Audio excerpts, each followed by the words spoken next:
They threw her last meal into the mud. They laughed while she knelt down to pick it up. No one knew that the man she was saving was the very king the entire kingdom had been searching for, and that his enemies were already on their way. If you want to know how a woman who was cast out, called soulless, and left with nothing managed to turn the fate of an entire kingdom upside down, stay until the very end of this story. Hit like to show your support for Elyra, and drop a comment right now telling us what city you're watching from. The story starts now. The wind at Cold March Crossing didn't just bite, it devoured. It came screaming off the Ashfin Mountains with the kind of malice that made even seasoned traders curse under their breath and pull their furs tighter, as though the cold had a personal grudge against every living soul foolish enough to be standing in its path on a morning like this. The sky above the crossing was the color of a bruise, purplish gray and swollen with the threat of snow that hadn't fallen yet but promised to, the way an executioner promises before lifting the axe.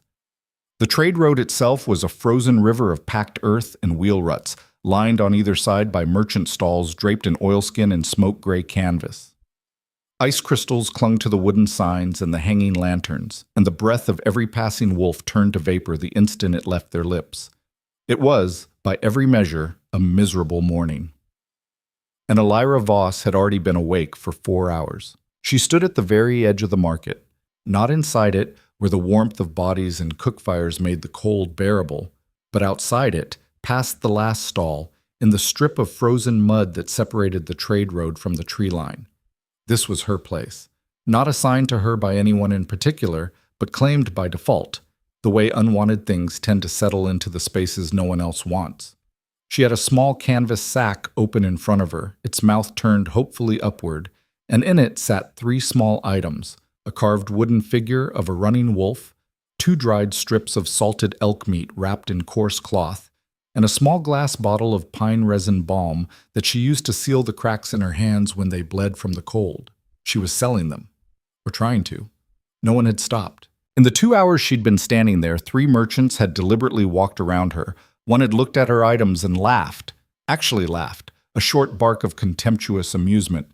And a pack enforcer named Dre, a broad-shouldered wolf with the silver armband of the Cold March pack, had passed close enough that his shoulder nearly grazed hers, and he'd said, without looking at her, "Still here, wolfless. Market's for real wolves. Move before I move you." She had not moved. She was very good at not moving. Elyra Voss was 23 years old, and she had been called wolfless for nearly a decade. The word was a slur, a label, a verdict, the worst thing you could say to a shifter born into a pack world, because it meant exactly what it sounded like. No inner wolf, no beast beneath the skin, no howl in the blood. In the culture of the northern packs, where strength was measured by the power of one's shift and rank, was determined by dominance, being wolfless was not just a weakness. It was a disqualification. From the pack, from the community, from protection, from belonging. She had been cast out of the Thornvale pack at 15 after 3 failed attempts at her first shift, a humiliation so public and so complete that even the elders had looked away, uncomfortable with the sight of a girl kneeling in the ceremonial circle with nothing happening, no ripple of change, no amber glow in her eyes, nothing but silence and the sound of her own ragged breathing. Her mother had wept. Her father had not come to the ceremony at all. Her packmates, the boys and girls she'd grown up with, who'd run through the same woods and eaten at the same fire and called her by her name, had started calling her something else entirely. Hollow. Empty. Wolfless Elyra. She'd built her cabin herself, 3 miles north of the Cold March Crossing, in a stand of old pines that nobody wanted because the ground was too rocky for farming and too remote for easy trade. It was small. 1 room, a loft for sleeping, a hearth she'd learned to feed efficiently because she couldn't waste wood. But it was hers, and she had made it hers with a stubbornness that surprised even her, scraping together what she could from odd jobs, trade, and the occasional mercy of travelers who needed a guide through the northern trails. She knew these trails better than anyone. That was worth something, just not enough. She sold her carvings and her remedies when she could. She trapped small game in the forest and preserved what she caught. She foraged in autumn until her fingers went numb, layering supplies for the winter like an animal building a den. She had survived 7 winters since her casting out. 7 winters alone, without a pack, without a wolf, without the warmth of another body at her back in the dark. She was very, very good at surviving, but surviving was not the same as living. And on mornings like this, with the cold in her bones and the market turning its back on her, and the enforcers watching with that particular smile that meant we could hurt you if we wanted to, and there's nothing you could do about it. She felt the distance between those 2 words like a knife between her ribs. She was wrapping her hands tighter in their worn cloth bindings, considering whether to pack up and cut her losses, when she saw him. He was slumped against the boundary stone at the far eastern edge of the crossing, a large, flat-topped granite post, waist-high, that marked the edge of Cold March Pack territory. The stone served a largely ceremonial purpose now, a holdover from the old days when territory lines meant life and death. But the traders still used it as a landmark, and travelers from outside the territory were technically supposed to present themselves at the market gate rather than simply crossing. The man at the stone had clearly not presented himself anywhere. He had simply collapsed. He was large.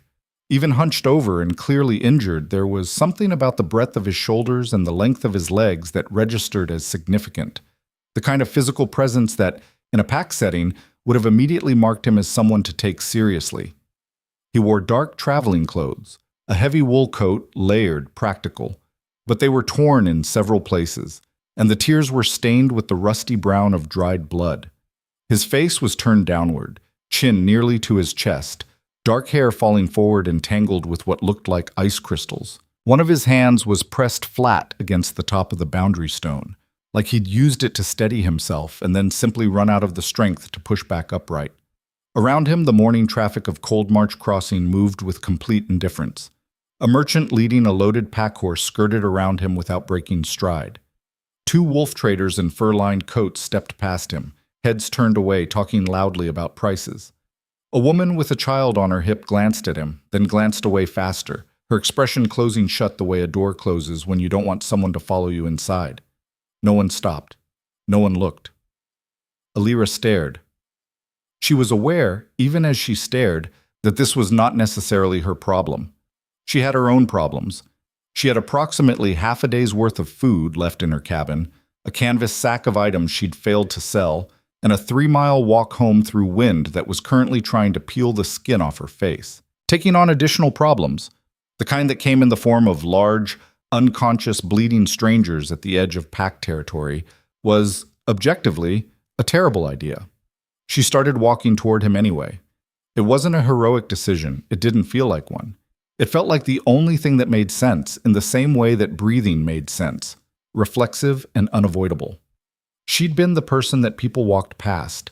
She knew exactly what it felt like to be the shape on the ground that everyone's eyes slid away from, and she could not make her feet carry her past him the same way everyone else had. She crossed the frozen mud, stepped around the edge of the merchant stalls, and crouched down in front of him. Up close, the injuries were worse than she'd thought. There was a deep cut along his jaw that had been roughly bandaged with a strip of cloth that had since soaked through entirely. His left hand, she could now see, was held at an angle that suggested damaged bones. Not broken through the skin, but the kind of deep fracture that wolf healing usually resolved within hours. The fact that it hadn't meant something was wrong with his healing. Very wrong.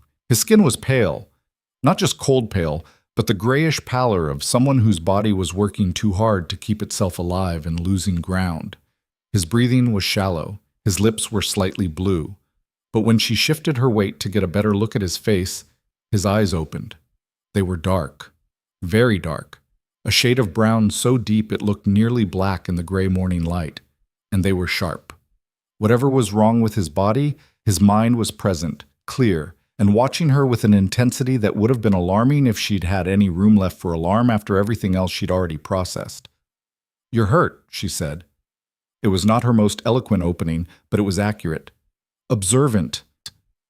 His voice was low, rough with pain, but steady, not the voice of someone who'd lost their hold on themselves. "Can you stand?" A pause. He assessed himself with the same directness he'd used to assess her. "Not easily." "Do you have somewhere to go?" Another pause. Longer this time. "No." Elyra studied him for a moment. The torn coat, the dried blood, the hand that was healing wrong, and reached into her canvas sack. She had 2 strips of salted elk meat. She unwrapped one and held it out. "Eat this first," she said. "You need fuel before you can move." He looked at the food in her hand, then at her. Something shifted in his expression. Not quite surprise, but a kind of careful recalibration, like a man who'd braced for something and found it wasn't coming. He reached out with his good hand and took the strip of meat. "Thank you." "Don't thank me yet. I haven't decided what to do with you." That earned her something she didn't expect. The ghost of a smile, brief, almost imperceptible. But there. He'd just started to eat. Slowly, carefully, the way someone eats when they're injured and their body isn't sure whether it wants food or to simply shut down, when the shadow fell over them. Elyra didn't need to look up to know who it was. She recognized the weight of the footsteps, the particular cadence of someone who walked like they owned the ground under their feet and wanted you to know it. Dre. The enforcer. He had 2 others with him this time, wolves in the gray and silver livery of the Cold March pack, both of them broad-shouldered, both of them wearing the expression of men who had decided in advance that whatever was happening here was going to be their problem to solve in whatever way felt most satisfying. Wolfless. Dre's voice had that quality that some men cultivated deliberately, a kind of laconic contempt, like he was doing her a favor by acknowledging her existence. "What are you doing?" Elyra stood. She didn't straighten slowly or dramatically. She just stood, the way she always stood, straight-spined and steady, with her hands loose at her sides. "Helping someone who's hurt. That's not your job. It's not yours either, apparently, since you walked past him." Something flickered in Dre's eyes. She saw the other 2 shift slightly, not threatening, not yet, but settling, the way wolves settle when they think they might need to act and are waiting for the signal. Dre looked down at the man on the ground, then back at Elyra, and his expression shifted from contempt to something colder. "He's an outsider," Dre said. "No pack markings, no entry seal. He shouldn't be here. He's injured. That's not our concern." "Then why are you still standing here?" She kept her voice level. She was good at that, at removing the emotion from her tone while holding it very still in her chest, a skill she'd developed out of pure necessity because showing fear or anger to pack wolves had never ended well for her. "If it's not your concern, walk away. I'll handle it." Dre's eyes narrowed. "You'll handle it." He let that sit for a moment, tasting the presumption of it. "You're a wolfless scrap who can barely keep herself alive. What exactly are you going to handle?" "More than you, apparently." The blow came faster than she expected. Not a fist, but the back of his hand, dismissive, the kind of strike you'd use to swat something aside rather than actually hurt it. It caught her shoulder and spun her half around, and the canvas sack slipped from her grasp. The strip of elk meat, her last strip, the one she'd kept for herself, fell out and landed in the frozen mud. There was a moment of complete silence. Then Dre laughed. It was the same bark she'd heard earlier from the merchant, but uglier, shared now between the 3 of them. A communal sound, a pack sound, the sound of wolves who had decided something was funny because watching something small and powerless fail to protect itself was, to them, the definition of entertainment. "There's your dinner, wolfless," Dre said. "Enjoy the mud." They walked away, still laughing. Elyra stood for a moment, her shoulder aching where he'd hit her, staring at the strip of meat in the mud. Then she crouched down, picked it up, dusted off the worst of the mud with her cloth binding, and looked at it critically. The outer surface was contaminated, but the meat inside was still sealed. She could rinse it in snow. She'd eaten worse. She turned back to the stranger and found him watching her. There was something in his expression now that hadn't been there before. It wasn't pity. She'd had enough pity to last several lifetimes, and she could identify it instantly. It wasn't admiration exactly, or not only that. It was something more careful, more considered, the look of someone revising an assessment. "I'm sorry," he said quietly. "That was my fault." It wasn't. She sat back down beside him, set the mud-stained meat strip aside for cleaning, and opened the pine resin balm. "Give me your hand." The injured one. He held it out. The fracture was along the metacarpals of his right hand. She could see the slight wrongness of the alignment even through the skin. Normally, wolf healing would have snapped this back into place within an hour of injury. The fact that it was still misaligned meant the healing had stalled completely. "This is going to hurt," she said. "I know." She worked quickly, resetting the bones with the controlled, firm pressure she'd learned from years of treating injured animals, and occasionally injured travelers willing to accept help from a wolfless outcast in exchange for coin. He made no sound. Not a flinch, not a hiss. Just his jaw tightening once, sharply, and then releasing. "You've done this before," he said, when she'd finished binding the hand with a strip of clean cloth from her kit. "I've had practice." "On yourself?" She looked up at him.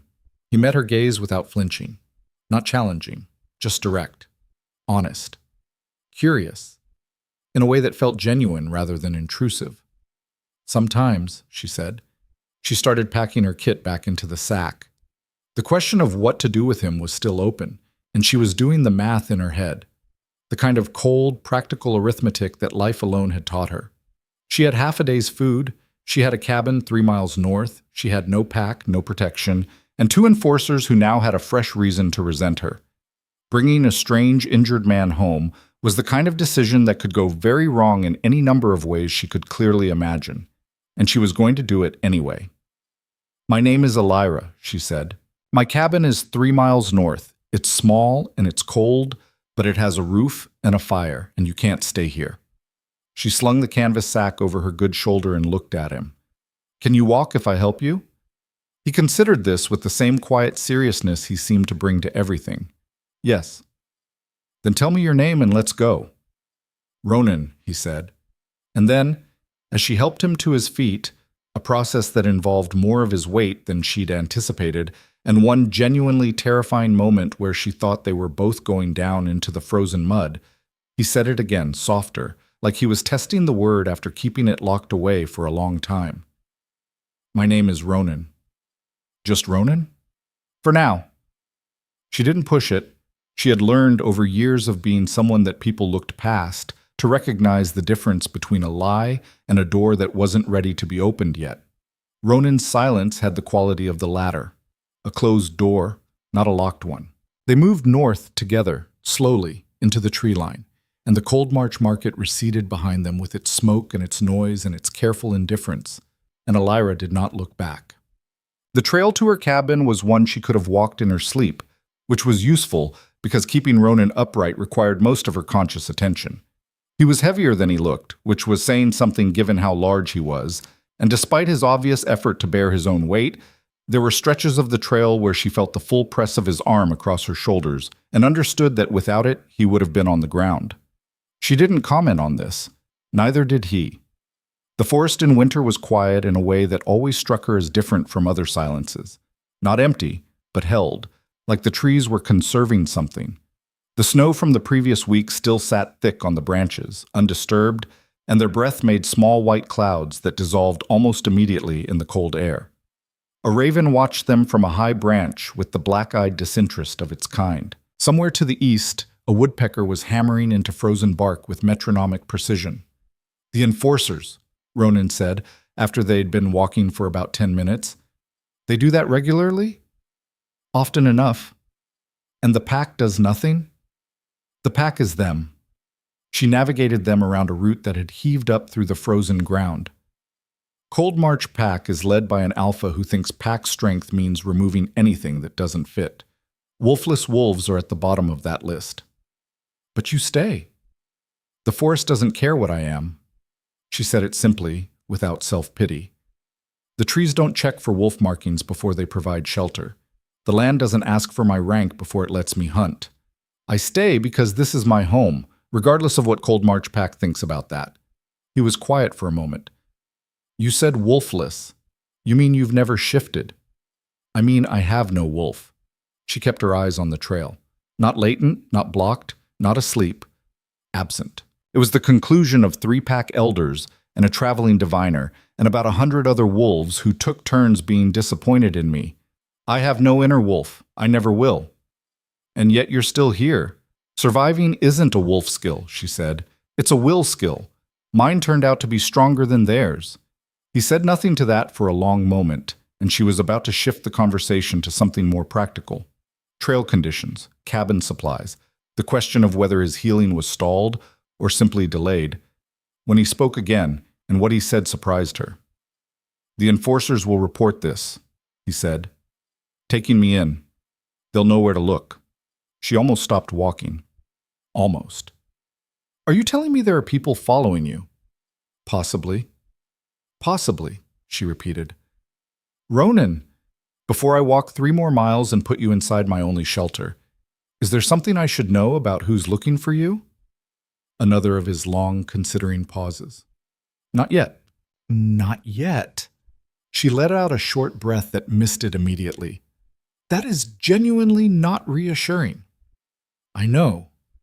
But you're going to say it anyway." "I'm saying it carefully," he said, and there was something in his voice now, not quite humor, but adjacent to it, a kind of dry warmth. "Because there are things you're better off not knowing until you've had a chance to make a fully informed choice." "About what?" "About whether you want to keep helping me." Elyra considered this. She considered the dried blood on his coat, and the fracture she'd reset, and the enforcers who'd laughed, and the fact that she was already 3 miles deep in this decision, and turning back felt less possible with every step. "I've already made the choice," she said. "I made it when I walked toward you instead of past you. I just need you to understand that I don't do well with being lied to." "I haven't lied to you." Omission is a cousin of lying. A distant one. Still family. The ghost of that smile again. She caught it this time. Brief, real, and gone before she could decide what to make of it. They didn't speak again until the cabin came into view through the trees. It was exactly as she'd described it. Small, cold, and hers. She'd built the core of it from timber she'd felled herself, notched and fitted over the course of a winter when she'd had nothing but time and the desperate need to create something that belonged to her. The walls had been chinked and re-chinked until they were genuinely weather-tight. The roof replaced twice. The chimney repaired last autumn after a section of mortar crumbled. The door was heavy oak, hung on iron hinges she'd traded a month of guiding work to obtain, and it opened inward with a sound like a sigh. Inside, a stone hearth, banked low but still alive with embers. A narrow table, 2 mismatched chairs. A shelf of carefully organized supplies, preserved food, medicinal herbs, tool oil, lamp wicks. A loft accessed by a ladder, barely large enough for a sleeping pad and a folded blanket. Skins on the walls to hold the heat. A stack of wood beside the hearth, enough for 2 days at current usage, less at the rate a fire needed to keep 2 people warm. She helped Ronan to the chair closest to the hearth and went immediately to build the fire up. "You're cataloging," he said. She glanced back at him. He was watching her with those dark, careful eyes. "What?" "You're counting the supplies, recalculating for 2. He paused. "I can see it in how you're looking at the shelf." She returned her attention to the fire. "I'm being practical." "I know. I'm not criticizing." Another pause. "I'll find a way to contribute." "You'll rest first," she said, "contributing later." "You're not a pack healer." "No," she agreed, feeding a piece of birch to the newly strengthened flame. "I'm better than one, actually. Pack healers only treat wolves they're ordered to treat. I treat what's in front of me." She heard him shift in the chair, and when she looked back, he was examining the binding on his hand, her binding, the clean cloth and the careful set, with an expression she couldn't quite read. "Your healing is stalled," she said, turning back to face him properly. "Not gone, stalled. That happens when there's something interfering with the wolf's natural response. Injury doesn't usually do that. Poison sometimes does." His eyes came up to hers with a speed that told her she'd hit something. "I'm not accusing you of anything," she said carefully. "I'm diagnosing. If I'm going to help you heal, I need to know what's blocking the process." He held her gaze for a long moment, and she had the distinct impression that he was doing the same calculation she'd done on the trail, the one about doors and which ones to open and how much risk opening them carried. Then he said, "The cold iron compound, 3 days ago. In the food." "Cold iron," Elyra had heard of it, a compound derived from processed iron ore and certain reactive herbs, traditionally used, historically, brutally, to suppress wolf shifting in captive or enslaved wolves. In high enough doses, it could suppress healing as well. In very high doses, it could permanently suppress shifting. The fact that he was still conscious, still coherent, still here, suggested the dose had been moderate rather than lethal. The fact that someone had put it in his food suggested someone had wanted him helpless rather than dead. For now, something in her said, quiet and cold. They wanted him helpless for now. How much? She asked. Enough to feel it. Not enough to fully stop me. His jaw tightened briefly. My healing has been slowed to approximately human speed. My wolf is... He paused, searching for the right word or maybe resisting the weight of the right word. Present but inaccessible, locked behind the compound's effect. Can you feel it? The wolf! Something passed across his face, raw and quick, like a wound touched too hard. Yes, it's... He stopped, started again. Imagine being aware of something that is part of you, completely and fundamentally part of you, and being unable to reach it, unable to call it. It's there, and it is not there, and the distance between those two states is... He stopped again. Elyra waited. It's the worst thing I've ever experienced, he said finally, and I have experienced a considerable number of unpleasant things. She believed him. She also understood him in the particular way that she understood very few things, not intellectually but bodily, from the inside, the way you understand a cold you've personally had rather than one you've read about. She had lived her entire life in the space he was describing, present but inaccessible, there and not there. The difference being that for her, it had never been external interference. She had simply been born into that distance and made her life inside it. I know how to slow the cold iron compound spread, she said, moving to the herb shelf. I don't know yet if I can reverse it, but I can buy time. How? Moon petal root and iron draw tea, if I have enough. Moon petal pulls toxins toward the surface.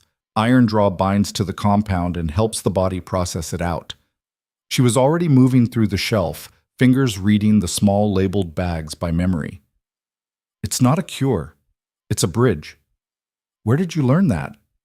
I read everything I could get my hands on, she said. Every herbal text, every healer's manual, every scrap of folk medicine that came through the market. Knowledge was the only thing I could accumulate without a wolf to protect me. She found the moon petal root. Not much, but enough. Knowledge doesn't care about rank. She made the tea in silence, precise and focused, measuring by habit and instinct in equal measure. When she handed the cup to Ronan, their fingers brushed briefly. An accidental thing, the way accidental things happen in small spaces between two people who are carefully not acknowledging how close they're standing, and she felt something odd, a kind of warmth that moved from her fingertips up through her palm, brief and startling, like touching an ember that should have burned and didn't. She pulled her hand back, said nothing. Ronan was looking at his hand where she'd touched it. What was that? He said quietly. I don't know, she said, which was honest. He looked up at her. Has that happened before? Not like that. She turned back to the fire, keeping her voice neutral. Drink the tea. The root needs heat to activate. He drank it without further argument. She sat in the other chair and stared at the fire and tried not to think about the warmth in her fingertips, which had not entirely faded. Outside, the wind was building again. By late afternoon, it was howling through the pines with the full-throated fury of a northern storm, and the temperature was dropping fast enough that the hinges on the door were creaking under the cold's pressure. Elyra added wood to the fire at intervals, calculating the remaining stack in her peripheral vision. She'd rationed the food, a small shared meal of dried beans and the elk meat strip she'd cleaned, and Ronan had eaten without complaint or comment, which she appreciated. Some people, when they were sick or injured and someone else was providing care, became difficult, demanding, as if being in need gave them a right to take. Ronan was not that. He sat quietly, drank what she gave him, slept when the pain and the compound's effects drove him into it, and when he was awake, He watched her with those careful eyes and said things that were always shorter than what she suspected he was thinking. She was up in the loft trying to sleep when the howl came. Not the wind, a wolf. Then two more in deliberate coordinated response. The kind of patterned howling that meant a pack moving in formation, not a random passage through the territory. They were close, within half a mile, and moving closer. She was down the ladder before the third howl finished echoing. Ronan was already awake, upright in the chair, his good hand braced on the armrest and his injured hand held flat against his sternum. His face was very still. "They found me faster than I expected," he said. "How many?" "Based on the howls, at least 4, possibly 6. He looked at her. "Elyra, whatever happens in the next few minutes, I need you to stay behind me." "That is the least practical thing you've said since I met you," she said, moving to the wall where her tools hung. An axe, a hunting knife, a short-handled hatchet she used for splitting kindling. She took the knife. "You're injured. You can't shift. You can barely walk in a straight line." "I'm still a wolf." "You're a wolf with no wolf. Right now, so am I. We're evenly matched." Something that might have been despair flashed across his face, and she recognized it because she'd felt it herself, the specific frustration of someone who was used to being able to protect people and suddenly couldn't. She recognized it, and she moved past it because there was no time. The howls had stopped. Silence, when wolves stopped howling before they'd completed their pattern, meant one thing. They'd switched from communication to approach. They were coming. "There's a secondary door in the floor of the loft," she said, moving fast. "Leads to a crawl space, exits north through the root cellar. If they breach the front, that's our way out." "You built an escape route into your own home." "I built this cabin alone, with no pack, in wolf territory." "Yes, I built an escape route." She moved to the window, a small square of oiled skin that let in light but not wind, and looked through it at the tree line. 4 shapes in the dark. Large, moving with the liquid, purposeful glide of wolves who'd located their target and were no longer bothering to be subtle about it.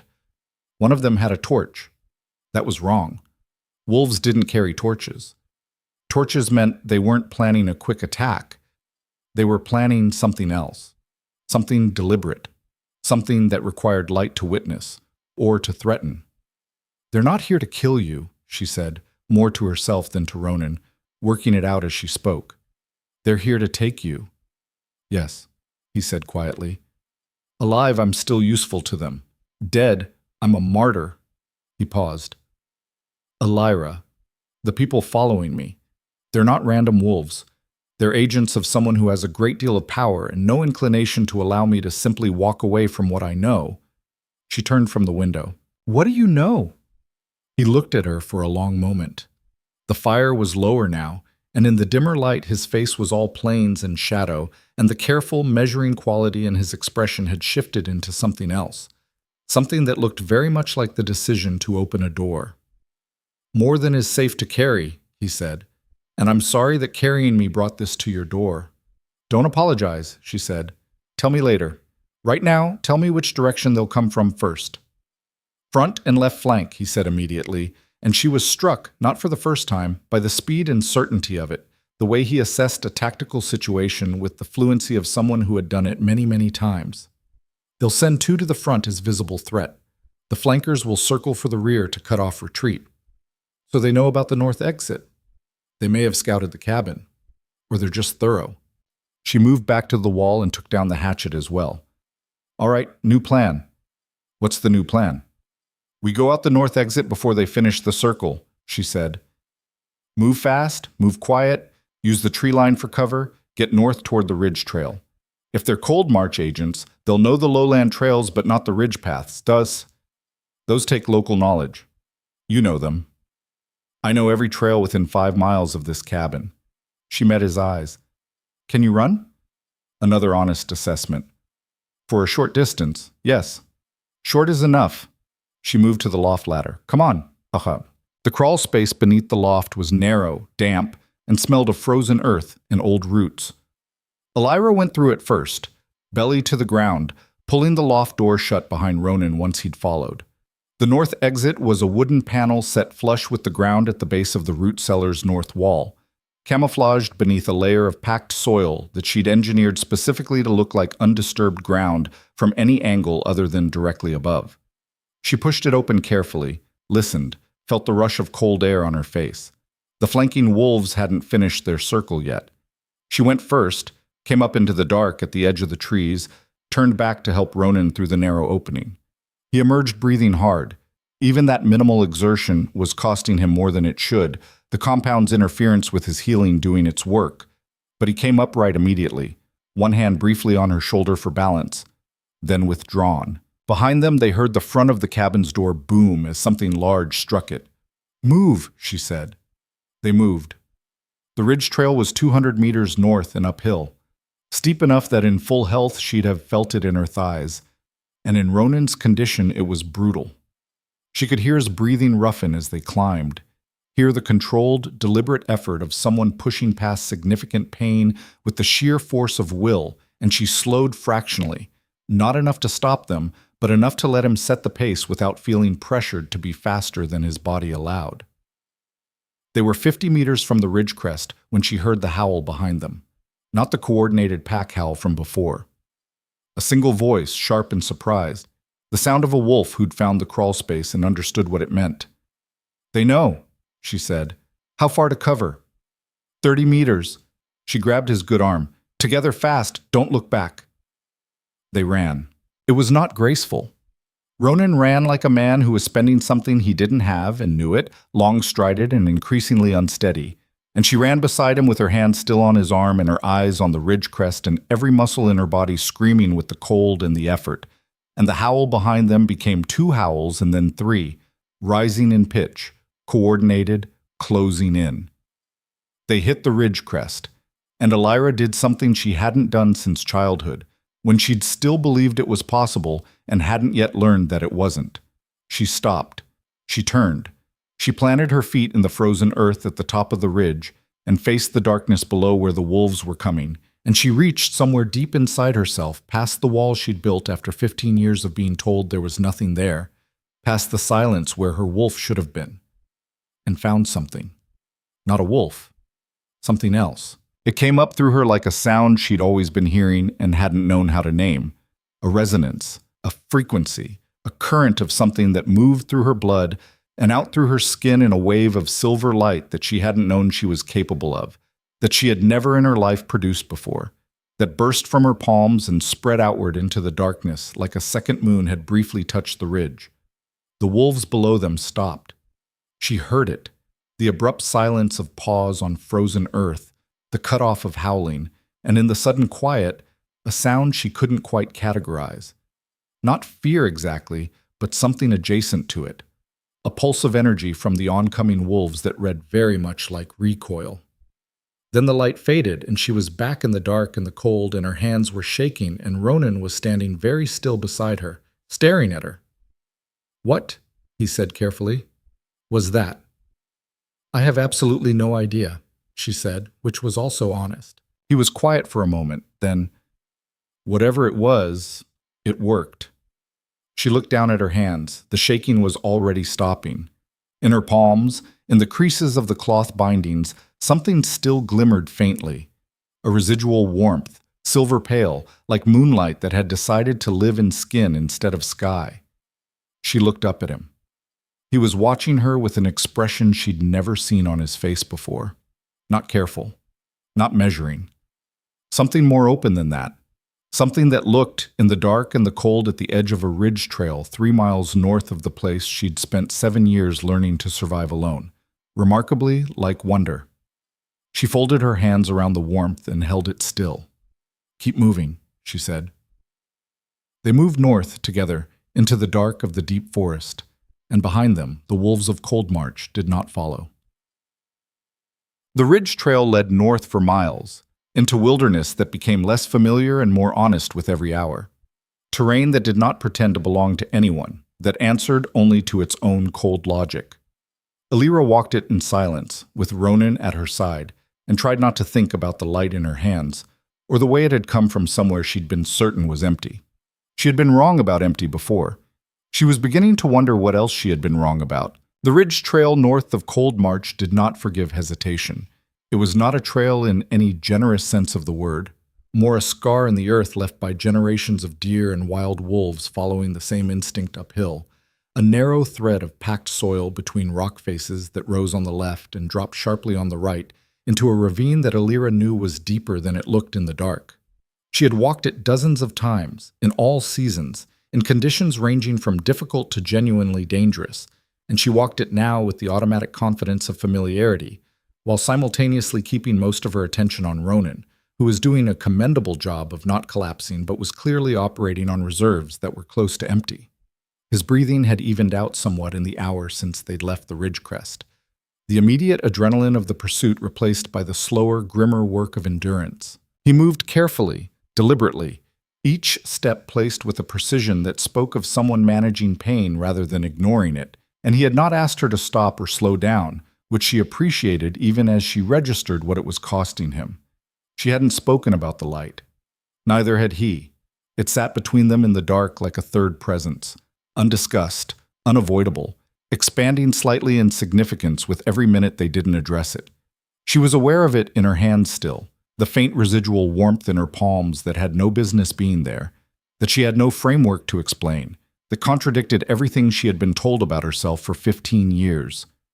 You have nothing. There is nothing there. You are empty. Her palms were warm. She found them a place to stop well past the second hour of walking, a natural shelter formed by two large boulders that had fallen against each other at the edge of the trail, creating a wedge-shaped cavity large enough for two people to sit in with their backs against the stone and the worst of the wind deflected. She'd used this spot before, knew it held warmth reasonably well if you built even a very small fire and kept it shielded.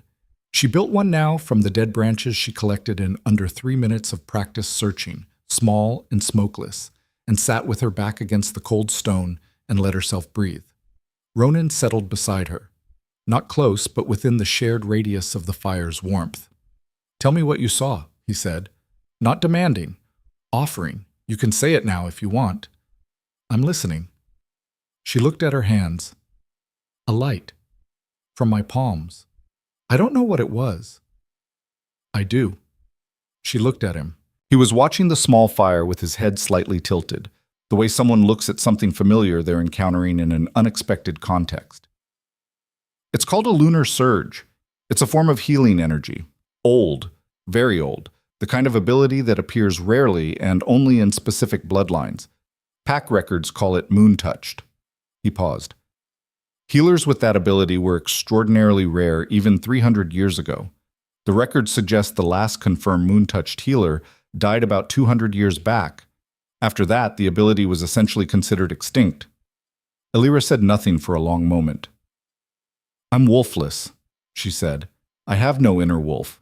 Moon-touched healers were shifters, pack wolves with both forms and the additional gift. I have one of those three things, and even that one was supposed to be impossible. Maybe the records were wrong about what the ability requires. Or maybe you're misidentifying what you saw. I saw silver light come from your hands and stop 4 trained pack wolves at a distance of 50 meters, he said. They didn't just pause. They recoiled. That's not a torch trick or a winter phenomenon. That was a surge. He turned to look at her properly, those dark eyes clear and direct in the firelight. You felt it too. I could see it in your face when it happened. She had. That was the thing she couldn't argue around. Not what anyone else had seen, but what she had felt.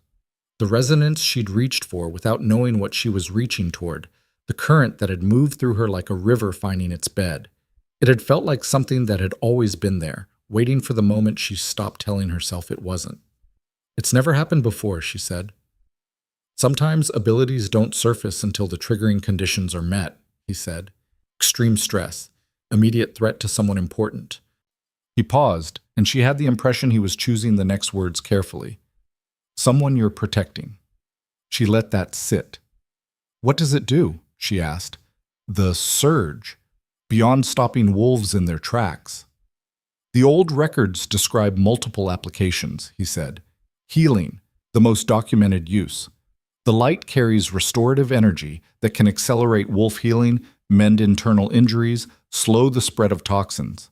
He glanced at his bound hand. Potentially reverse certain kinds of interference. She understood what he was saying immediately. Like cold iron compound.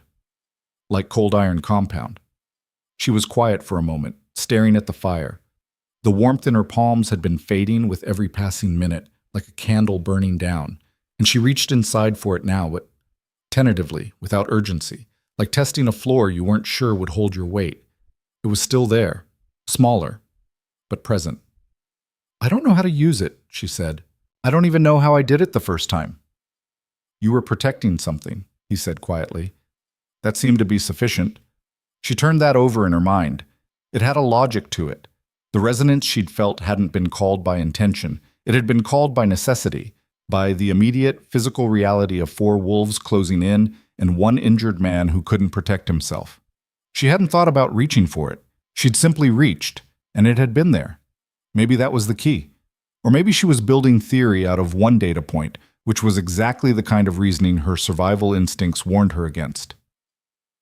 Tell me about the people following you, she said. The real story. Not the version where you're just a crippled traveler with nowhere to go. The fire crackled between them. A branch shifted and sent a brief shower of sparks upward that disappeared almost instantly in the cold air above the boulder shelter. In the distance, somewhere south toward the lowlands, a single wolf howl rose and fell. Patrol, not pursuit, she thought, but the distinction was thin enough that she kept her ears open. Ronan was quiet for long enough that she thought he might not answer. Then he said, "My name is Ronan Ashkeld." She knew that name. She knew it the way everyone in the northern packs knew it. Not from personal experience, but from the kind of cultural knowledge that moves through communities at the level of breath and blood, the stories that form the background texture of the world you live in. Ashkeld, the royal bloodline of the Northern Pack Kingdom. The direct line from the founding Alphas who had united the scattered Northern Packs under one banner 4 generations back and built Ashfeld Keep at the center of the kingdom's territory. The current head of the Ashkeld line was the Alpha King Kaelin Ashkeld, who had ruled for 3 years since the death of his father. Kaelin, who was known for a governance style that combined political shrewdness with a casual cruelty toward anyone who challenged his authority. Kaelin, who had risen to the throne after his elder brother, the firstborn heir, Elyra went very still. Ronan Ashkeld, she said slowly. The elder brother, the firstborn heir who was reported to have died in a hunting accident 3 years ago. I did not die in a hunting accident, Ronan said. I can see that. I was poisoned, he said. Cold iron compound in my morning meal 3 days before my coronation. Not enough to kill me outright. Enough to suppress my shift, impair my healing, and give the appearance of a sudden debilitating illness. He paused. Kaelin arranged for me to be transported to a secondary healer's facility in the eastern settlements, ostensibly for treatment. The healer was his. The facility was a comfortable cage. The plan, as I eventually understood it, was to keep me alive but suppressed indefinitely. A dead heir raises questions, but a living heir hidden away raises none. Dead men can have martyrs. Sick men are simply forgotten. How did you escape? One of the facility's caretakers, a young wolf who'd been assigned to me. I don't think Kaelin realized how much of my situation I'd communicated to her over months. She found me a window of 6 hours when the regular guard rotation was disrupted, and she helped me get out.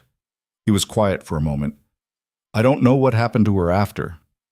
That last sentence carried the particular weight of a thing that couldn't be changed and hadn't been forgiven.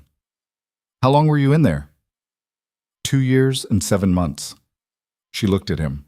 2 years and 7 months with the cold iron compound maintaining its hold, with the wolf locked away behind chemical walls, with the knowledge of what had been done and no way to reach the world outside and say, I'm still here. The throne was stolen. I am still here. She'd had years of isolation herself, 7 of them, here in the northern woods, largely by necessity. But hers had been an open isolation, a life she could move within. His had been a cage with clean floors and regular meals and a door he couldn't open. She understood suddenly the quality of stillness in him, the way he held his own pain at a slight distance, observed it, managed it. That was what 2 years in a comfortable prison did to a person. It taught you to be very, very careful about which things you let yourself feel, because feeling them too fully when there was nothing to be done was a form of self-destruction. When you came to Cold March, she said, you were heading somewhere? North, to the grave eel settlements. 3 days' journey under normal conditions. His expression was something she was beginning to recognize as understated frustration. My condition was not normal. You have allies there? Possibly. Wolves who were loyal to my father, who have had 3 years of Kaelin's rule to reconsider their position. Possibly. He paused. I needed to get there unseen, unrecognized, healthy enough to function. None of those 3 things were going well. Until this morning. He looked at her. Until this morning. She stared at the fire for a while, organized what she'd been told, drew the lines between the pieces and looked at the shape they made. A stolen throne, a hidden king, poisoned and caged. A slow reemergence, injured and hunted. 4 wolves at her cabin who had come too fast and too organized to be coincidence, which meant Kaelin's people had informants along the northern routes, had been watching for exactly this kind of unauthorized movement through the border territories. And her cabin was burned now, probably. Or would be soon. There was nothing that would stop the enforcers from torching it once they'd determined she wasn't coming back. 7 years of work, 7 winters. The door with the iron hinges and the walls she'd chinked herself, and the shelf of carefully organized supplies. Gone. Or soon to be gone, because she'd walked across a frozen market square toward a man slumped against a boundary stone. She should have been angry about that. She sat with it for a moment, expecting the anger to come. What came instead was something more complicated, a kind of grief that was real but not consuming, adjacent to the clarity that came when something you'd been holding on to finally let go. She had built that cabin because she'd had nothing else. She had poured 7 years into it because she'd had nowhere else to pour herself.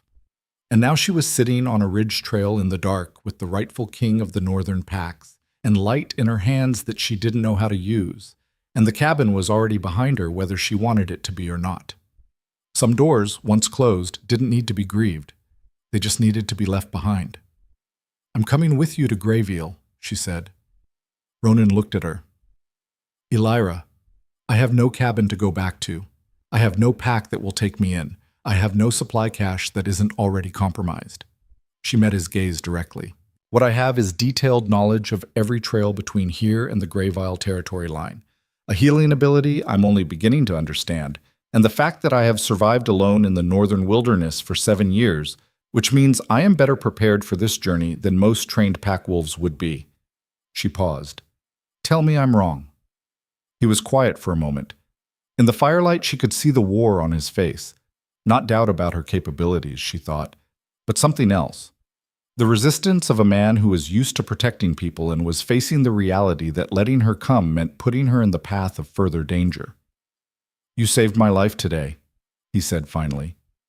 Arguably twice. I'm not questioning your capability. Then what are you questioning?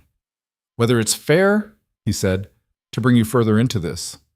She almost laughed, not dismissively, genuinely, with a warmth she hadn't expected to feel at the edge of a ridge in the cold dark with everything she owned either burning or in a canvas sack at her feet.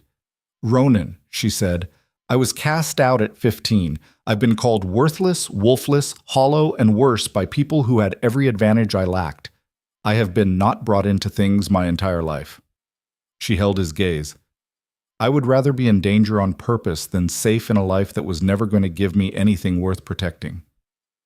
Something in his expression shifted. The war resolved itself.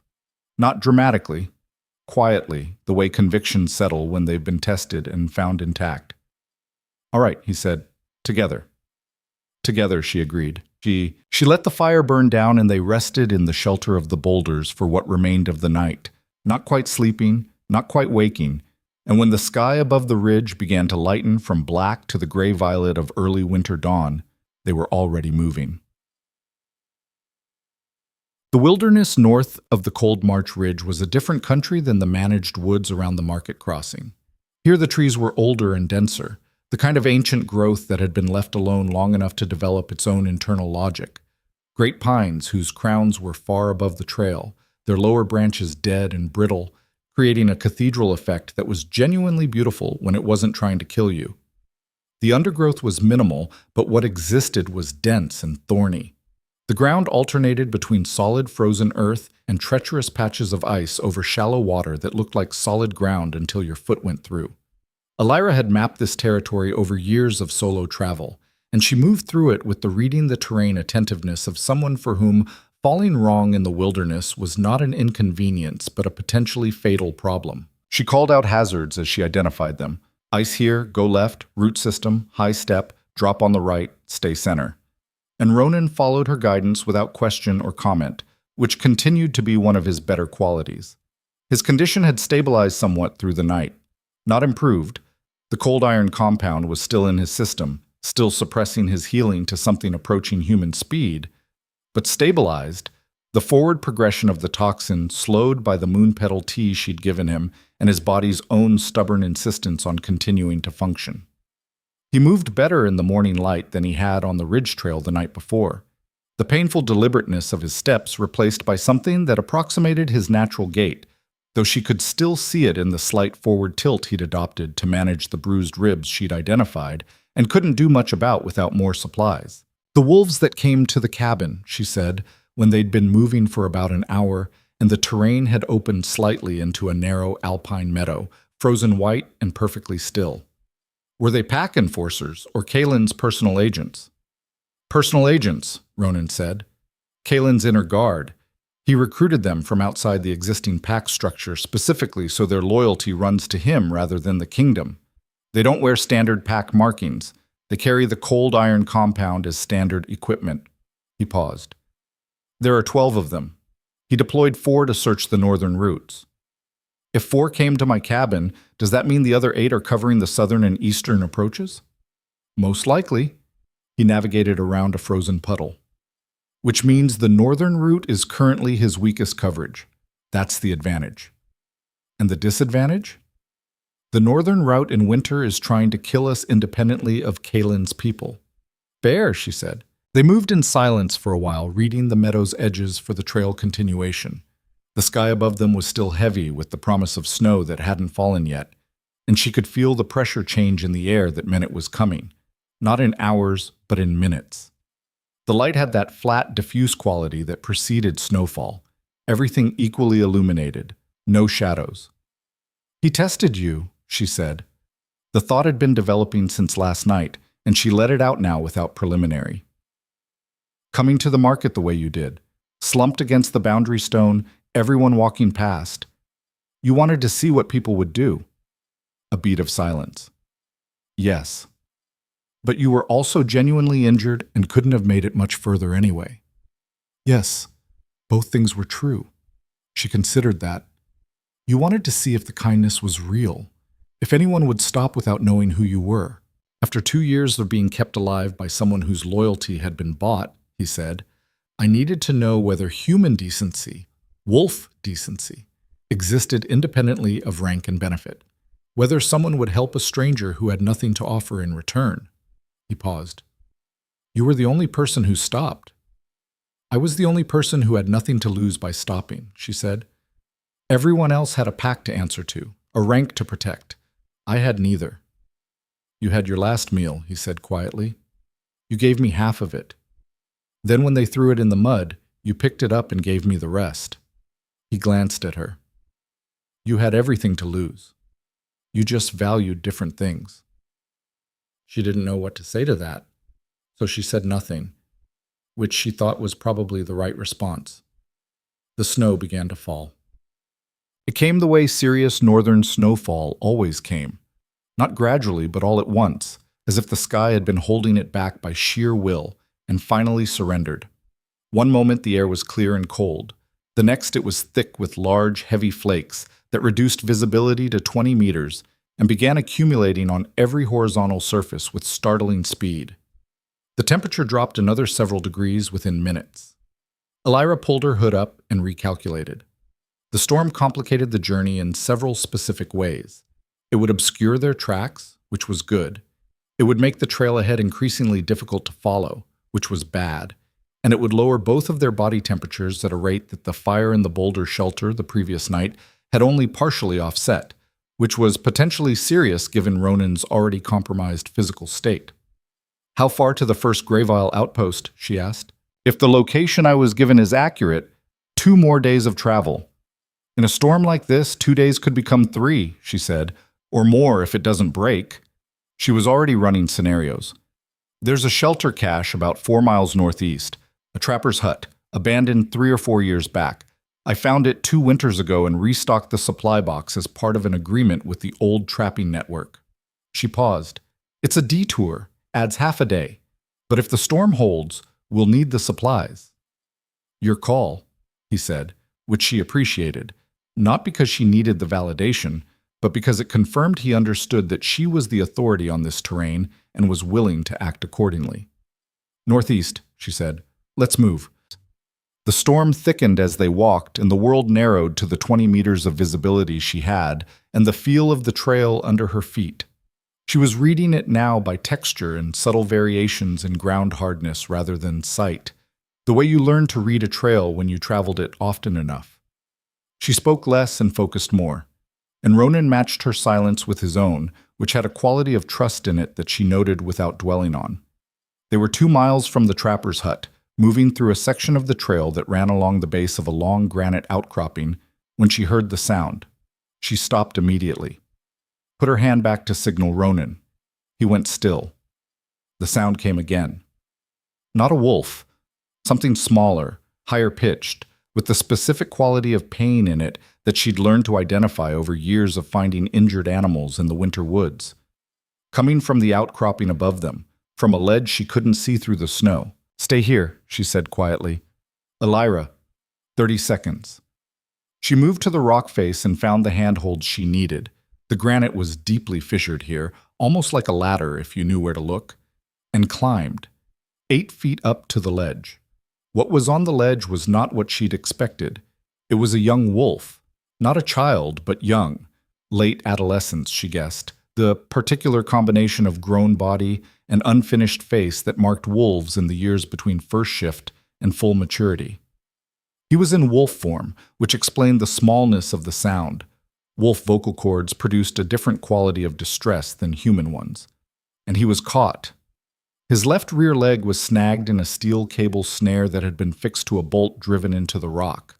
The cable had cut through his fur and into the skin above the ankle joint. He'd been struggling, which had tightened the snare, which had made the injury worse, and he was now in the particular exhausted stillness of an animal that had fought too long and had nothing left to fight with. He looked up at her with amber eyes that held equal measures of pain and fear. "Easy," she said. She kept her voice low and steady, the tone she used with all injured things. "I'm not going to hurt you. I'm going to get you out of that." The snare was the kind she recognized, the old trapper's design, predating the current ban on steel cable snares in the Northern Territories, which meant it was old equipment, and this particular cache might be someone's long-forgotten trapline. She found the release point by feel, working the cable mechanism with cold, stiffened fingers, and had it loose in about 40 seconds. The wolf pulled his leg free immediately, then stopped when she put her hand on his flank. "Wait," she said. "Let me see." He let her. The wound was bad but manageable. She did something she hadn't consciously planned. She reached for the warmth in her palms, the thing that had been fading since last night, and brought it forward. Gently this time. Not a surge, but a current, a slow, careful warmth that she directed into the tissue around the cut, with the concentration of someone learning a skill in real time, through application rather than instruction. The glow was faint, much less than the night before, but she felt it working, felt the tissue responding, the edges of the wound drawing slightly together in the way well-healed cuts did, not fully closed but stabilized, the bleeding slowing. The wolf went very still under her hand. Not tense, still in the way animals go still when something unexpected is gentle. She sat back on her heels. "There," she said. "That'll hold until you can shift and let your healing take over properly. Can you walk?" The wolf tested the leg, put weight on it, looked at her with those amber eyes. Then he shifted. The transformation was quick and smooth. the natural, fluid shift of a healthy young wolf with no interference in the process. And what rose from the snow on the ledge was a young man of perhaps 17, lean and dark-haired, with the remnants of pain in his face, and something else added in, shock. He was staring at her hands. "What did you do?" he said. "Helped," she said. "That light. I felt it. That's not... You're not a healer. You don't have pack markings. You don't have..." He stopped, stared at her with the recalibrating expression she was becoming familiar with, the look people got when what they were seeing contradicted everything they'd been told. "Who are you?" "Someone passing through," she said. "What are you doing out here alone?" His jaw tightened. The shift from shocked to guarded was very fast. The way young wolves learn to guard themselves quickly in territories where showing vulnerability had consequences. "I could ask you the same thing."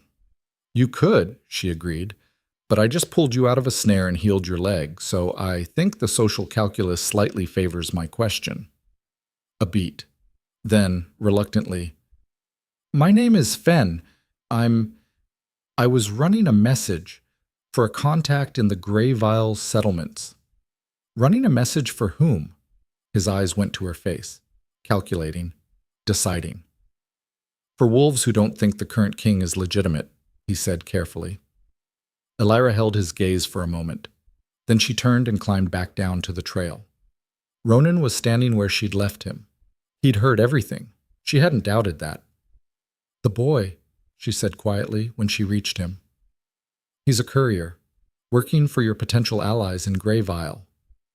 Ronan was already looking up at the ledge. Fen had climbed down and was standing at the base of the rock face, favoring his healed leg only slightly, staring at Ronan with an expression that had moved well past shock into something that looked very much like disbelief trying to become faith.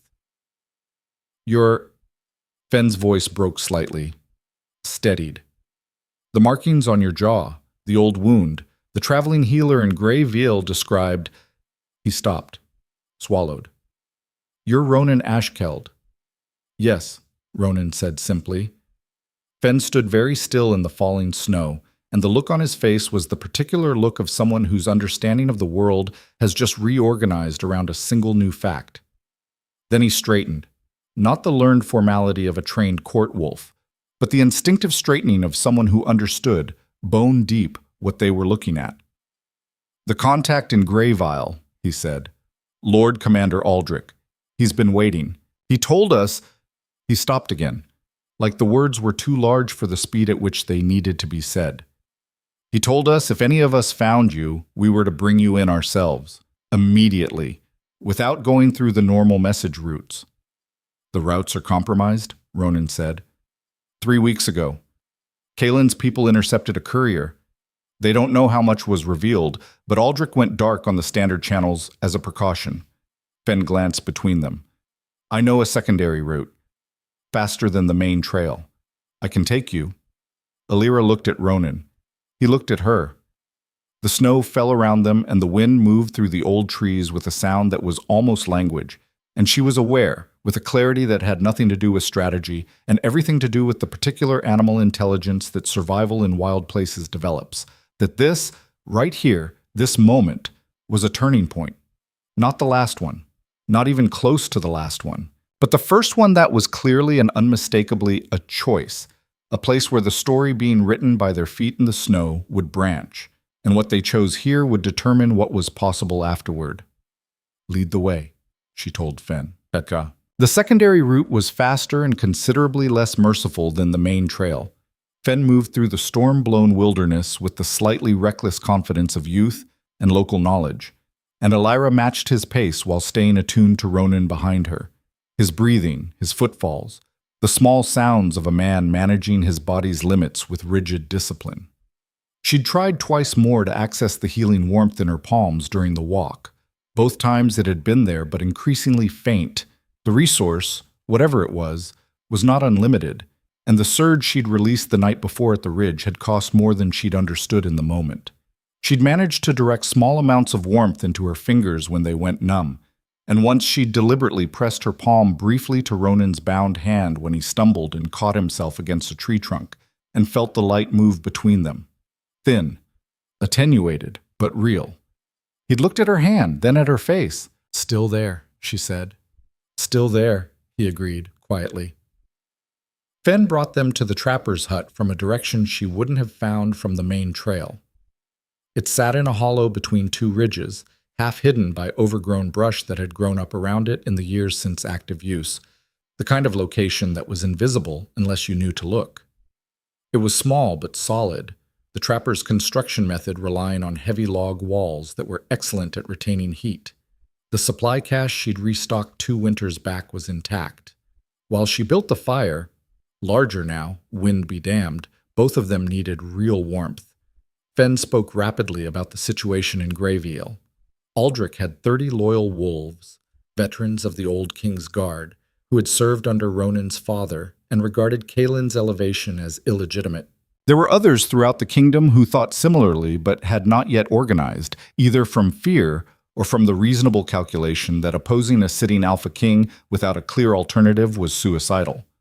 A clear alternative was now sitting in a trapper's hut in a snowstorm, drinking emergency tea made from dried herbs that tasted primarily of pine resin, listening to a 17-year-old courier describe the political landscape of his stolen kingdom with an expression of focused, patient attention that gave away nothing of the internal weight of what he was hearing.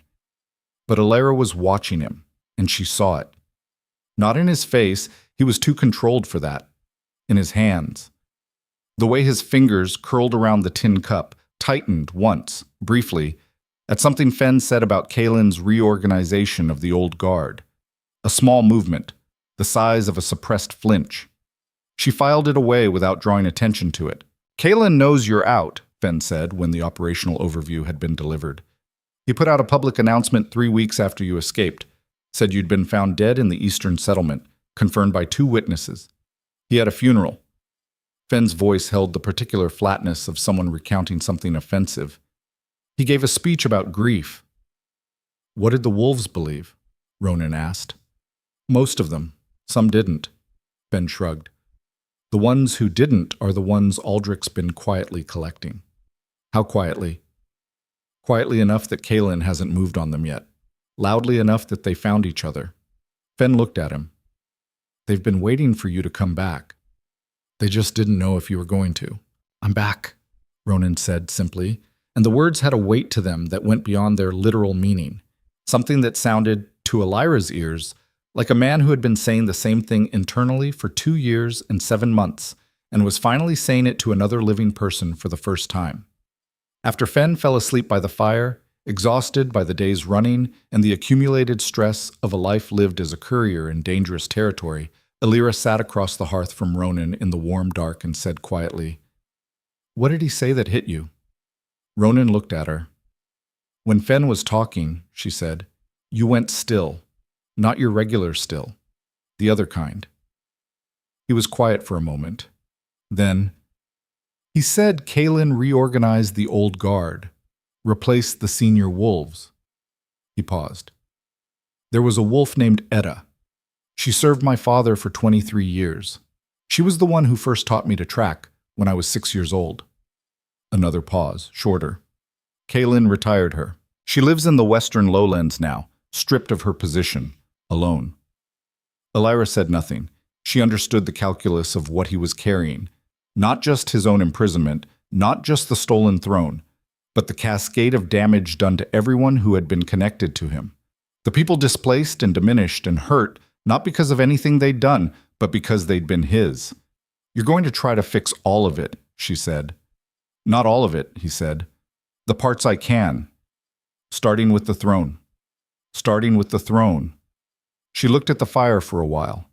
The storm outside had reached its full fury. She could hear it in the low moan of the wind through the cabin walls and the occasional shudder of the heavy logs under the gusts. Inside, the fire held, the warmth held. "There's something you should know," she said, "about the surge. What I could feel when I was directing it earlier, toward your hand. There was a connection between what was in my hands and what was in you." She searched for the right words. "It wasn't just energy going from me to you. It was like—" She paused. "Like tuning, like 2 instruments played close together and one begins to resonate with the other." Ronan was very still. "The cold iron compound in your system," she said. "I couldn't feel it as a specific thing, but I could feel the resistance, the interference, the part of you that your wolf lives in, and the space where it should be freely moving, and the wall between them." She held his gaze. "I think if I had more strength in the surge, more control, I think I could pull the compound out, the way the moon petal root does, but faster, direct." The silence between them was different from earlier silences. Earlier silences had been comfortable or companionable, or the silence of two people thinking in parallel. This one had a pressure to it, a held breath. "That would require sustained contact," he said finally. "Yes. It could be dangerous for you. If the compound is drawn outward through the surge, I know." She did know. She didn't know exactly what the danger looked like, but she knew that the moon petal root sometimes made the healer who administered it feel the toxin moving through their hands like cold water, and she knew that the surge was an amplified version of the same mechanism. "I'm not suggesting we do it now. I'm not strong enough now." She paused. "But when I am, I want you to let me try." He looked at her for a long moment. The firelight moved across his face, and in it she could see all the things he was deciding whether to say, and setting aside one by one until what was left was the simplest version. "When you're ready," he said. She nodded. Outside, the storm howled against the cabin walls with everything it had, trying and failing to get in. And the fire burned steady, and the warmth held, and in the morning they would move again toward Greyveal, and whatever waited there. But something had shifted in the trapper's hut that night. She could feel it the same way she could feel the surge, not as a thought, but as a current, a resonance. The particular frequency of two things that had been separate beginning quietly and without announcement to find a common note. She didn't name it.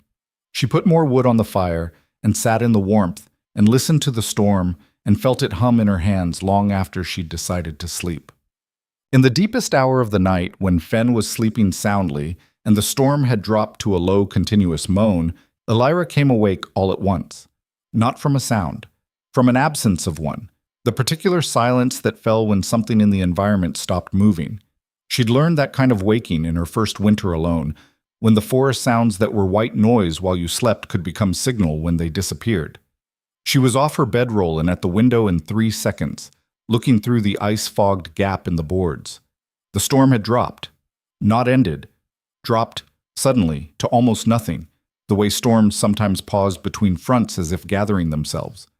And in the sudden stillness, on the snow-covered slope above the cabin, she could see tracks, fresh ones, large, moving in the direction of the cabin door. They had not arrived alone. 3 sets of tracks. Elyra counted them twice in the 2 seconds she had before she turned from the window and moved, already moving, already calculating, the decision forming before her conscious mind had fully assembled the information. 3 sets, large, bipedal, moving from the northern tree line toward the cabin door in the straight, purposeful line of wolves who had already confirmed their target and were not bothering with subtlety. She crossed the cabin in 4 steps and put her hand on Ronan's shoulder. He was awake before she made contact. That was the thing about a man who'd spent 2 years and 7 months as someone's carefully maintained prisoner. His sleeping had a particular quality of readiness to it, the light trigger alertness of someone whose survival had depended on knowing the second something changed. 3, she said, very quietly. North approach. Already at the door line. He was on his feet in the same motion as opening his eyes. Across the cabin, Fen stirred, and she moved to him next, hand over his mouth before he could make sound, waiting for the amber flash of his eyes to register her and not threat before she took the hand away. "Don't shift," she breathed. "Sound carries." Fen nodded. The cabin door was heavy oak, and she'd barred it with the iron brace before sleeping. Habit, not paranoia, the same habit that had kept her alive through 7 winters. It would hold. For a minute, maybe 2, against wolves who were serious about getting through. She went to the floor panel at the back of the cabin. The trapper had built one. Same principle as her own crawlspace exit, the logic of escape routes being universal among people who lived in dangerous places. She found it by feel in the fire-lit dark, fingers reading the gap in the floorboards. The door shuddered. Not a knock. An impact. A full shoulder strike from something large and intentional. Fen made a sound despite himself, a sharp intake of breath that he cut off immediately, but the cabin was small and the sound had nowhere to go. Go, Elyra said, pulling the floor panel up. Cold air and the smell of frozen earth rushed upward. Fen, go first. Ronan? The second impact hit the door hard enough that the iron brace groaned. Go, Ronan said, and his voice had the quality she was learning to associate with him under pressure. Not calm, exactly, but organized. The emotion pressed flat and placed below the operational thinking, functional and clear. I'm behind you. She went down into the crawl space feet first, oriented herself in the dark by the feel of the floor beneath her palms, and moved north under the cabin toward the outlet she'd identified when they'd arrived. Behind her, she heard Fen drop down, then Ronan's heavier landing, and then the sound of the floor panel lowered back into place. Not from below, she registered, which meant she stopped, turned. Ronan, did you close the panel from above? Yes. His voice close behind her in the dark. If they breach the door and find the panel immediately, they'll know which direction we went. This gives us longer. She wanted to argue the logic and couldn't because it was correct, and they kept moving. The crawl space exited through a low wooden door set into the north foundation. Frozen shut, she felt it immediately when she hit it, the moisture in the wood having expanded and locked it in the frame. She hit it with her shoulder twice, feeling the cold radiate through her coat, and on the third impact it gave with a crack like a pistol shot that seemed, in the still night air, loud enough to be heard from orbit. They came out into the aftermath of the storm. The world outside the cabin was white and hushed, the snowfall having stopped and left everything coated in 3 inches of wet, dense snow that compressed underfoot with a sound she immediately disliked. They were leaving tracks, clear, unavoidable, readable tracks, in fresh snow, pointing north. There was nothing to be done about that. Fast, she said, and started running. The forest behind the cabin was old growth, the same ancient pines she'd navigated yesterday, and in the post-storm darkness they were navigating by the irregular gray light of a sky that had cleared to reveal a partial moon, enough to see by, barely, the snow on the ground helping by reflecting what light there was upward. She ran with the compass of memory and instinct, finding the trail by the feel of the ground through her boots, and heard Fen behind her moving with the sureness of youth, and Ronan behind him breathing with that controlled, deliberate quality that told her he was spending more than he wanted to be spending. They were 200 meters from the cabin when the howl went up behind them. One voice, then immediately 3, in the coordinated rise and fall of a pack signal. Not the patrol sound she'd identified before, but the pursuit sound, the call that meant target confirmed, moving, all units converge. All units. Not 3 wolves. All units. Fen stumbled slightly to her left. That's not 3, he said. No, she agreed. How many? Run. She knew this section of forest, and she ran it with everything she had, her breath coming in visible bursts in the cold air, her feet finding the frozen ground beneath the snow by instinct, the knife at her hip, a small and inadequate comfort. To her left, she was aware of Fen matching her pace.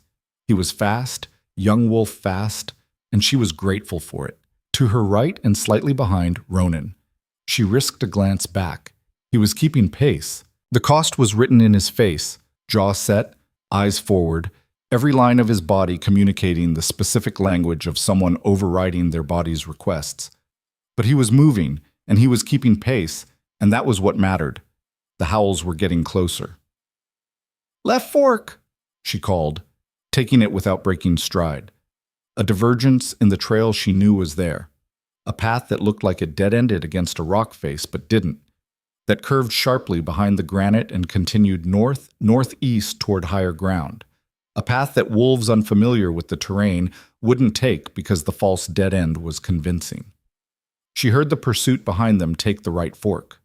The howling continued, but its direction shifted and she calculated the time she'd bought. A minute, maybe 2, before they realized the error and doubled back. 1 minute, she used it to climb. The path behind the rock face was a genuine trail but steep, the kind of climb that required hands on rock as well as feet on ground, and she went up it with the automatic urgency of someone who had done it before, helping Fen find the handholds in the dark and then turning back for Ronan.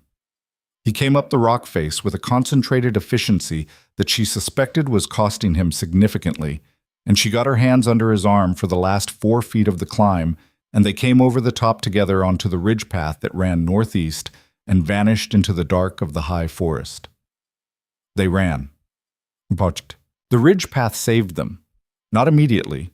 There were 40 minutes of running and hiding and running again, reading the pursuit behind them by sound and estimating vectors in the dark, taking 2 secondary paths that she knew, and they almost certainly didn't, using the post-storm silence as a double-edged tool that let her hear them clearly, but also let them hear her. But the knowledge she had of this terrain was the specific, irreplaceable knowledge of years of intimate contact with a particular landscape. And in the end, that was what mattered. Not strength, not shift, not pack coordination, but the simple, grinding fact that she knew where the trails went, and they didn't. They lost the pursuit somewhere around the 3rd hour of the chase, in a section of the ridge path where an ancient rockfall had created a labyrinth of large boulders that absorbed tracks and confused scent trails. She led them deep into the labyrinth and held them there, flat against the cold stone, while the sounds of pursuit moved past them at a distance and kept going north without turning. Nobody spoke. They pressed against the boulder and breathed and waited. After 20 minutes, the forest sounds began to come back. The small creaks and rustlings of wildlife disturbed by the passage of running wolves, and now tentatively reassembling their routines. When a raven landed in the pine above them and began its morning complaint about the indignity of winter, Elyra allowed herself to breathe fully. "Gone," she said quietly. Fen let out a long breath. He was pale, even for a wolf, and his hands were shaking slightly. The physical aftermath of sustained fear and exertion, the body reminding itself that it had been genuinely in danger and hadn't finished processing that. Ronan was sitting with his back against the boulder and his knees drawn up, his hands resting on them, his head slightly bowed. He was breathing. He was present. But when she crouched in front of him and looked at his face, she saw what the 3 hours of running had cost. The gray pallor was back, deeper than it had been at the Cold March market, the cold iron compound's interference with his healing, combining with the physical exertion in a way that his body was no longer able to balance. "Ronan," she kept her voice low and even. "Look at me." He raised his head, his eyes focused on her face with the visible effort of someone swimming upward through murky water. "I'm fine," he said. "You're not," she said. "Your healing is in retreat. I can see it." She could. Not just the physical pallor, but something she was beginning to read below the surface, the particular quality of light around a person that she hadn't known she could perceive until she'd started perceiving it, the resonance she'd felt when their fingers had touched the first time. His was dim, flickering. The surge in her own hands responded to it like a compass needle to magnetic north, pulling toward the dimness with an urgency that felt almost instinctive. "We need to keep moving," Ronan said. "We need 5 minutes," she said. "And I need to try what I told you about last night. Now. Not when I'm stronger. Now. Because you're not going to make it to Grayveal if I wait." His eyes sharpened. "Elyra, I know the risks I outlined," she said. "I'm accepting them. That's my decision to make." A short, complex silence. Fen was watching them with wide eyes, not understanding fully what was being discussed, but understanding the weight of it. Then Ronan said, "All right." She sat fully down in front of him, cross-legged in the snow between the boulders, and held out both her hands, palms up.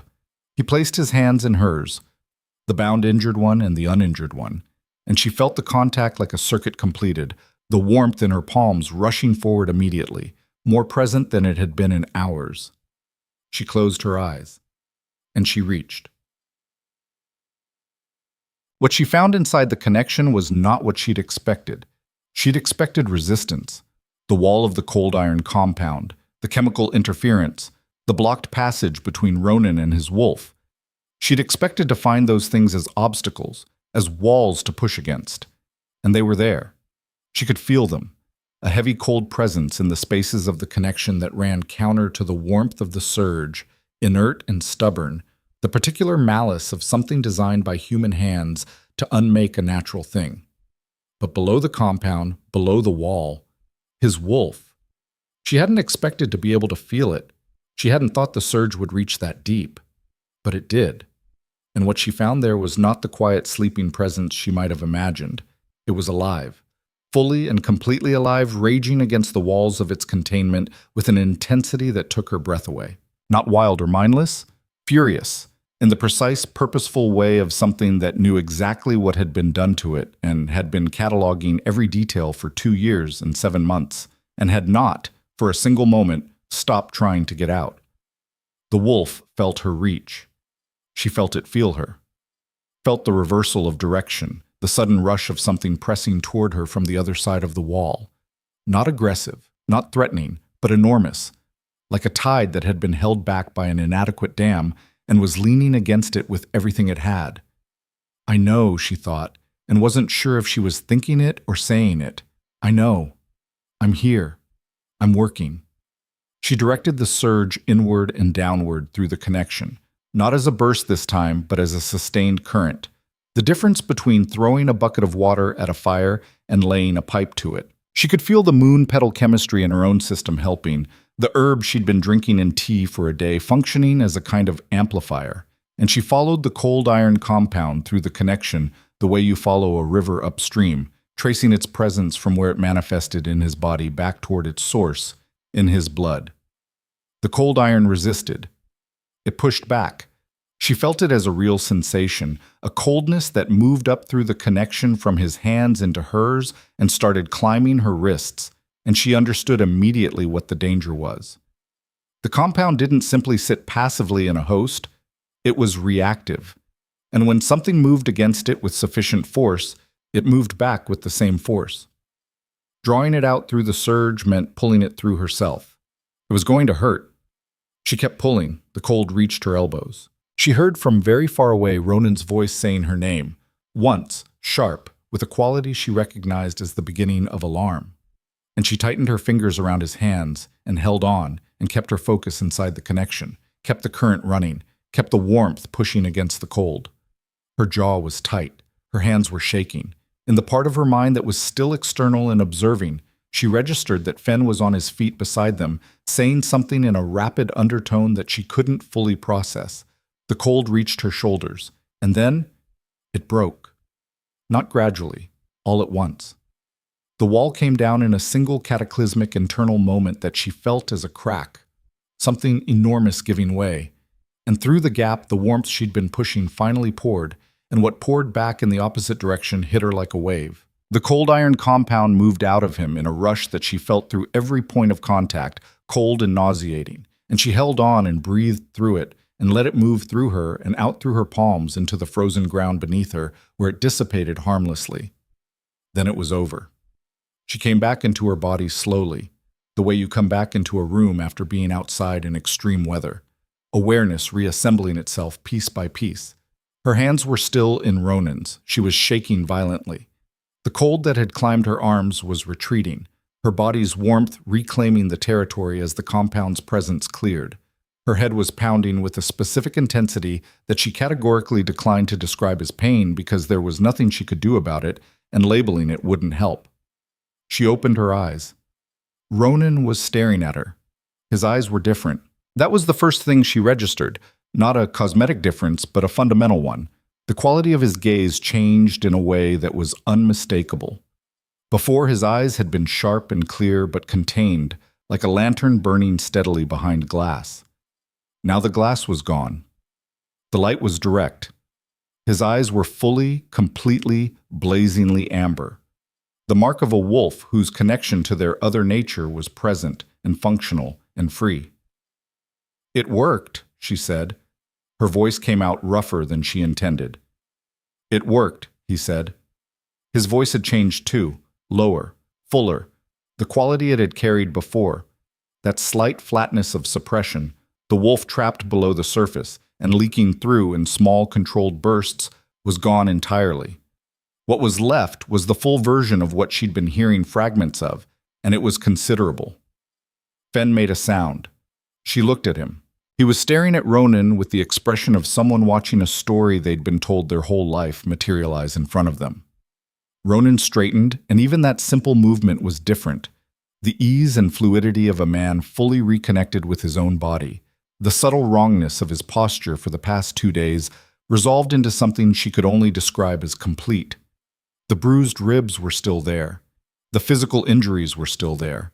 The surge healed wolves, not miracles. But the fundamental suppression that had sat over everything was gone.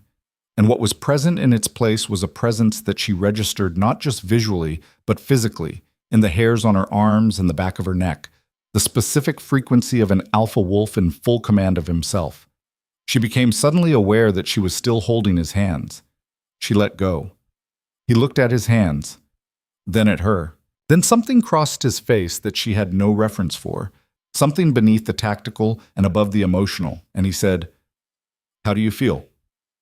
"I've had better mornings," she said honestly. "The compound, when it passed through you, it's gone. It's in the ground." She tested her hands, flexing her fingers. The shaking was already subsiding. "I'm fine." He held her gaze for a moment that felt longer than it was. Then he nodded, once, and rose to his feet. The difference was, she had no other word for it, elemental. He rose from the snow between the boulders, and the forest seemed to register it, the way the forest registered the presence of an apex predator, not with fear but with the particular attention of a living system acknowledging something that occupied the top of its hierarchy. Ben was making an effort to appear normal and failing entirely. "Can you shift?" she asked. "Yes," Ronan said. He said it with a simplicity that conveyed everything. The 2 years of no, the fact that he'd just said yes for the first time, the weight and the release of that single syllable.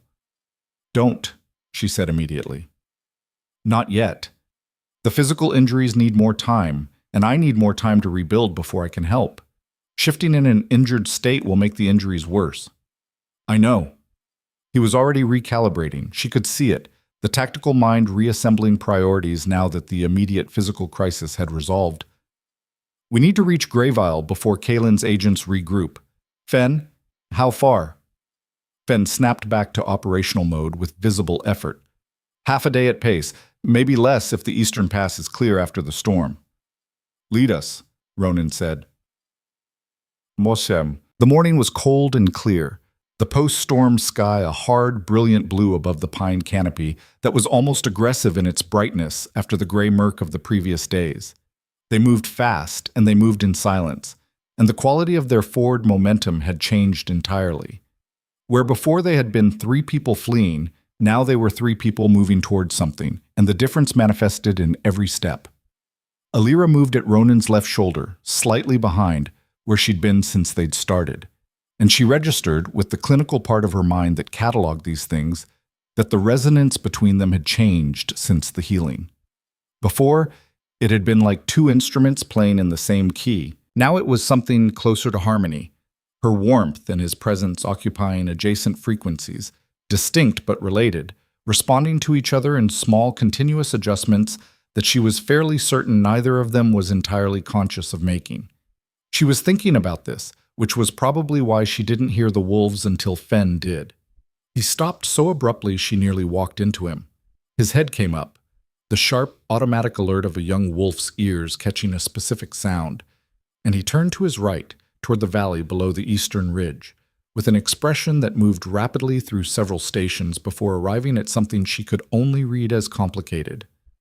"Greyville wolves," he said, "and they're running."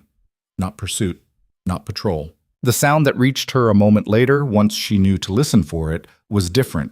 The howling of wolves running in formation toward a fixed point, the kind of mobilization sound that meant something was happening at the fixed point that required urgent response. "What's in that direction?" Ronan asked. "The outpost," Fen said. "The secondary one, where Aldrich—" He stopped. "Where Aldrich keeps his main force." The 3 of them looked at each other. The same calculation running in parallel. "Someone told them we were coming," Elyra said. "Or someone told Kalen we were coming," Ronan said, and Kalen moved first. They ran.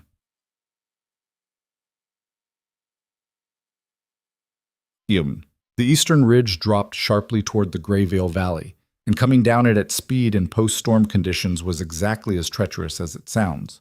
She fell twice, catching herself both times on her hands against the frozen slope, and Fen fell once and rolled 6 feet before a pine trunk stopped him, and Ronan came down the slope with the fluid, controlled aggression of someone whose body had just been fully restored to him and was running on the specific electricity of that restoration, fast and sure and barely touching the ground. The outpost came into view through the valley trees, and what she saw stopped her breathing for a full second.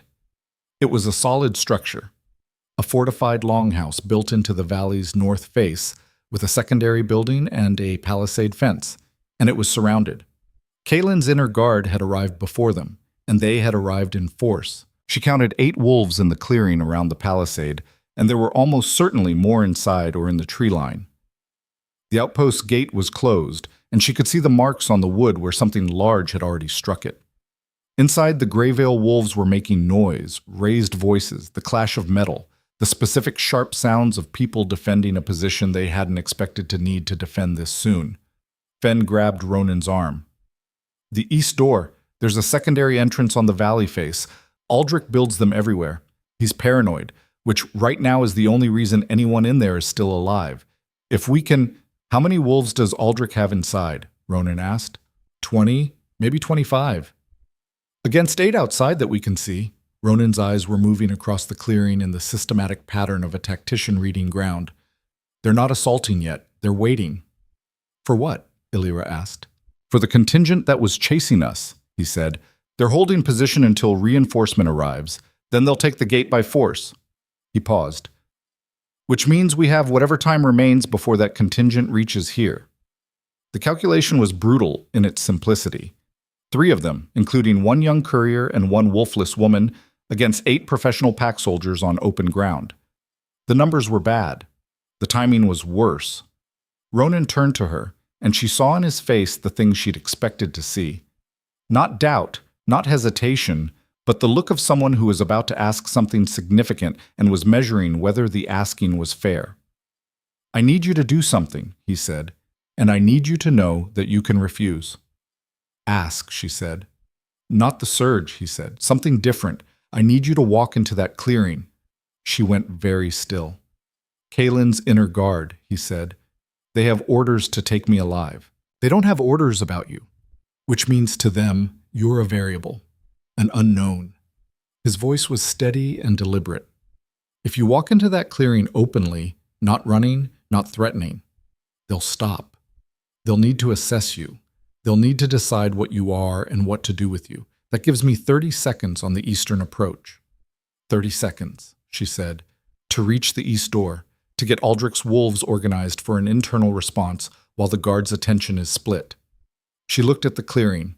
8 large wolves, at least, between her and the palisade gate, with more she couldn't see. Her with a hunting knife in palms that might or might not produce light depending on factors she didn't fully control. 30 seconds of their attention. What's my exit? She asked. East door opens from the inside, Fen said quickly, the way young people speak when they're scared and trying to be useful. When Aldrich's wolves come out, you go in. If they come out, when? Ronan said, quietly. Certain. She looked at him for a moment, long enough to read his face, to find the thing behind the tactical calculation, the thing he wasn't saying and didn't need to say. He was not asking her to sacrifice herself.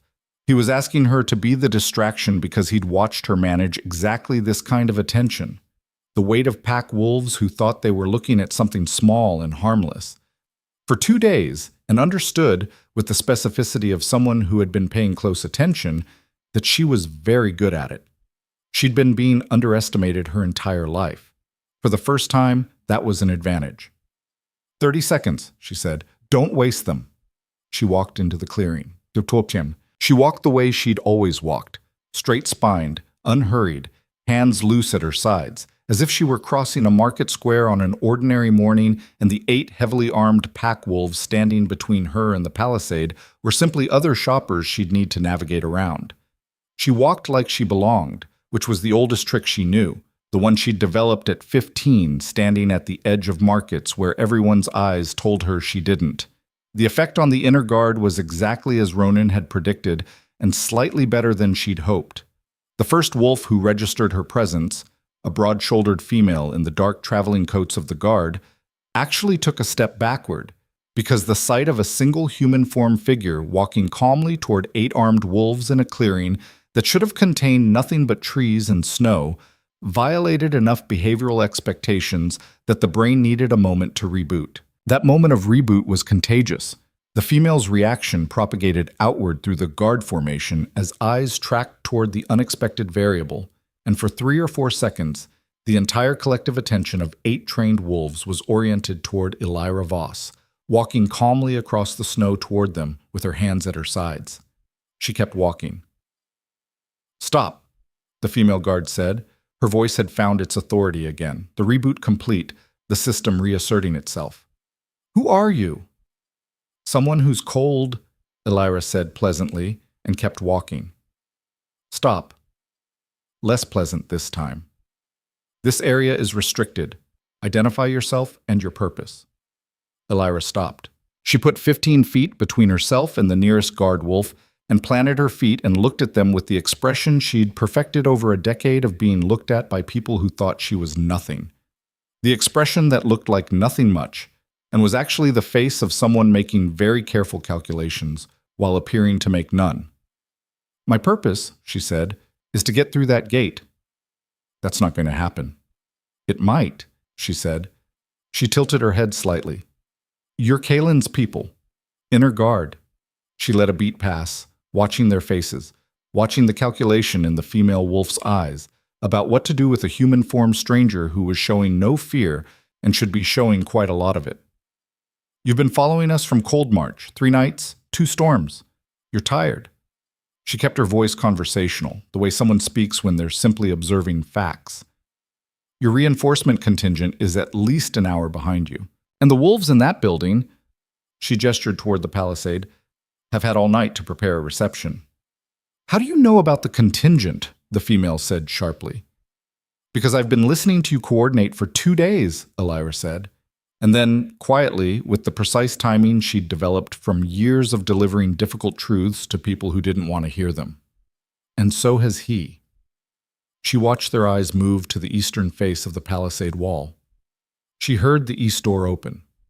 23 wolves came out of the Grayveil outpost in a line that moved with the organized, controlled urgency of people who'd been waiting for exactly this signal, and what happened in the following 90 seconds was violent and decisive and over quickly. The kind of confrontation where the numbers were 8 against 23, and the 8 were already reconfiguring their attention and hadn't finished when the 23 arrived. It was not a battle. It was a collapse. Elyra moved for the east door as the confrontation broke around her, reading the flow of bodies the way she read trail terrain, where the space was, where the movement was going, what path would keep her clear of the worst of it. She felt a hand grab her coat sleeve, and she turned inside the grip and drove her elbow back by instinct, and the hand released, and she was through the east door and inside the palisade before she'd fully processed what she'd done. The door closed behind her. What? Inside the outpost's main building, it smelled of pine smoke and old timber and the specific sharp smell of people who've been awake all night waiting for something bad to happen.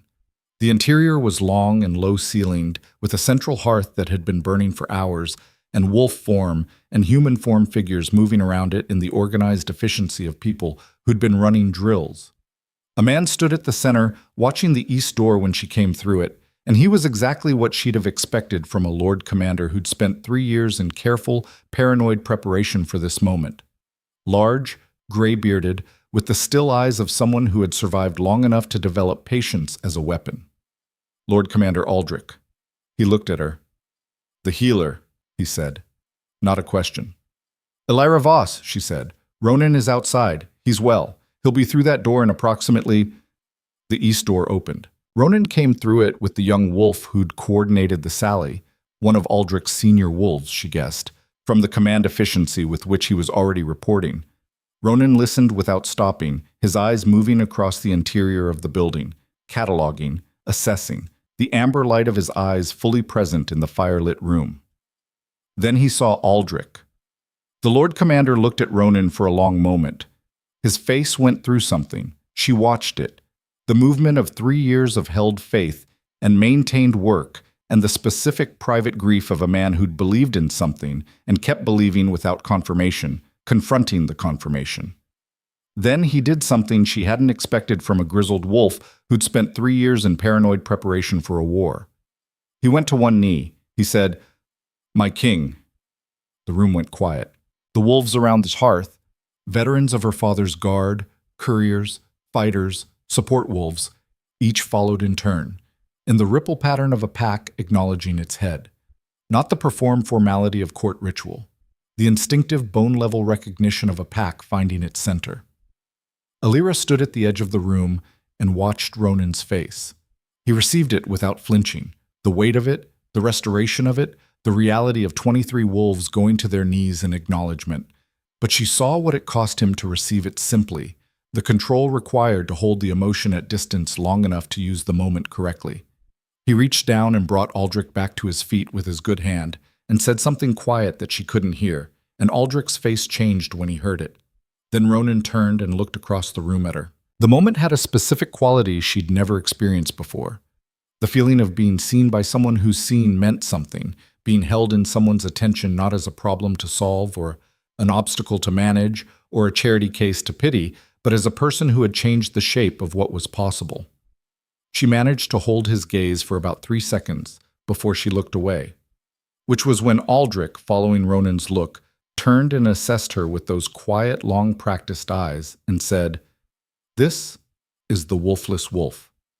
"She has a name," Ronan said. "Elyra Voss," Aldrich said. There was nothing contemptuous in it, pure assessment, the way a commander looks at an unexpected asset and tries to classify it. "You cleared the compound from him." "The cold iron, yes.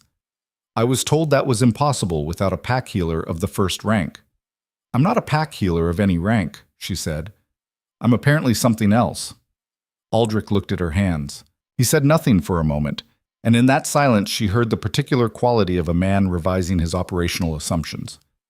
"We have a problem," he said finally, addressing both of them with the bluntness of someone who'd been waiting too long to soften things.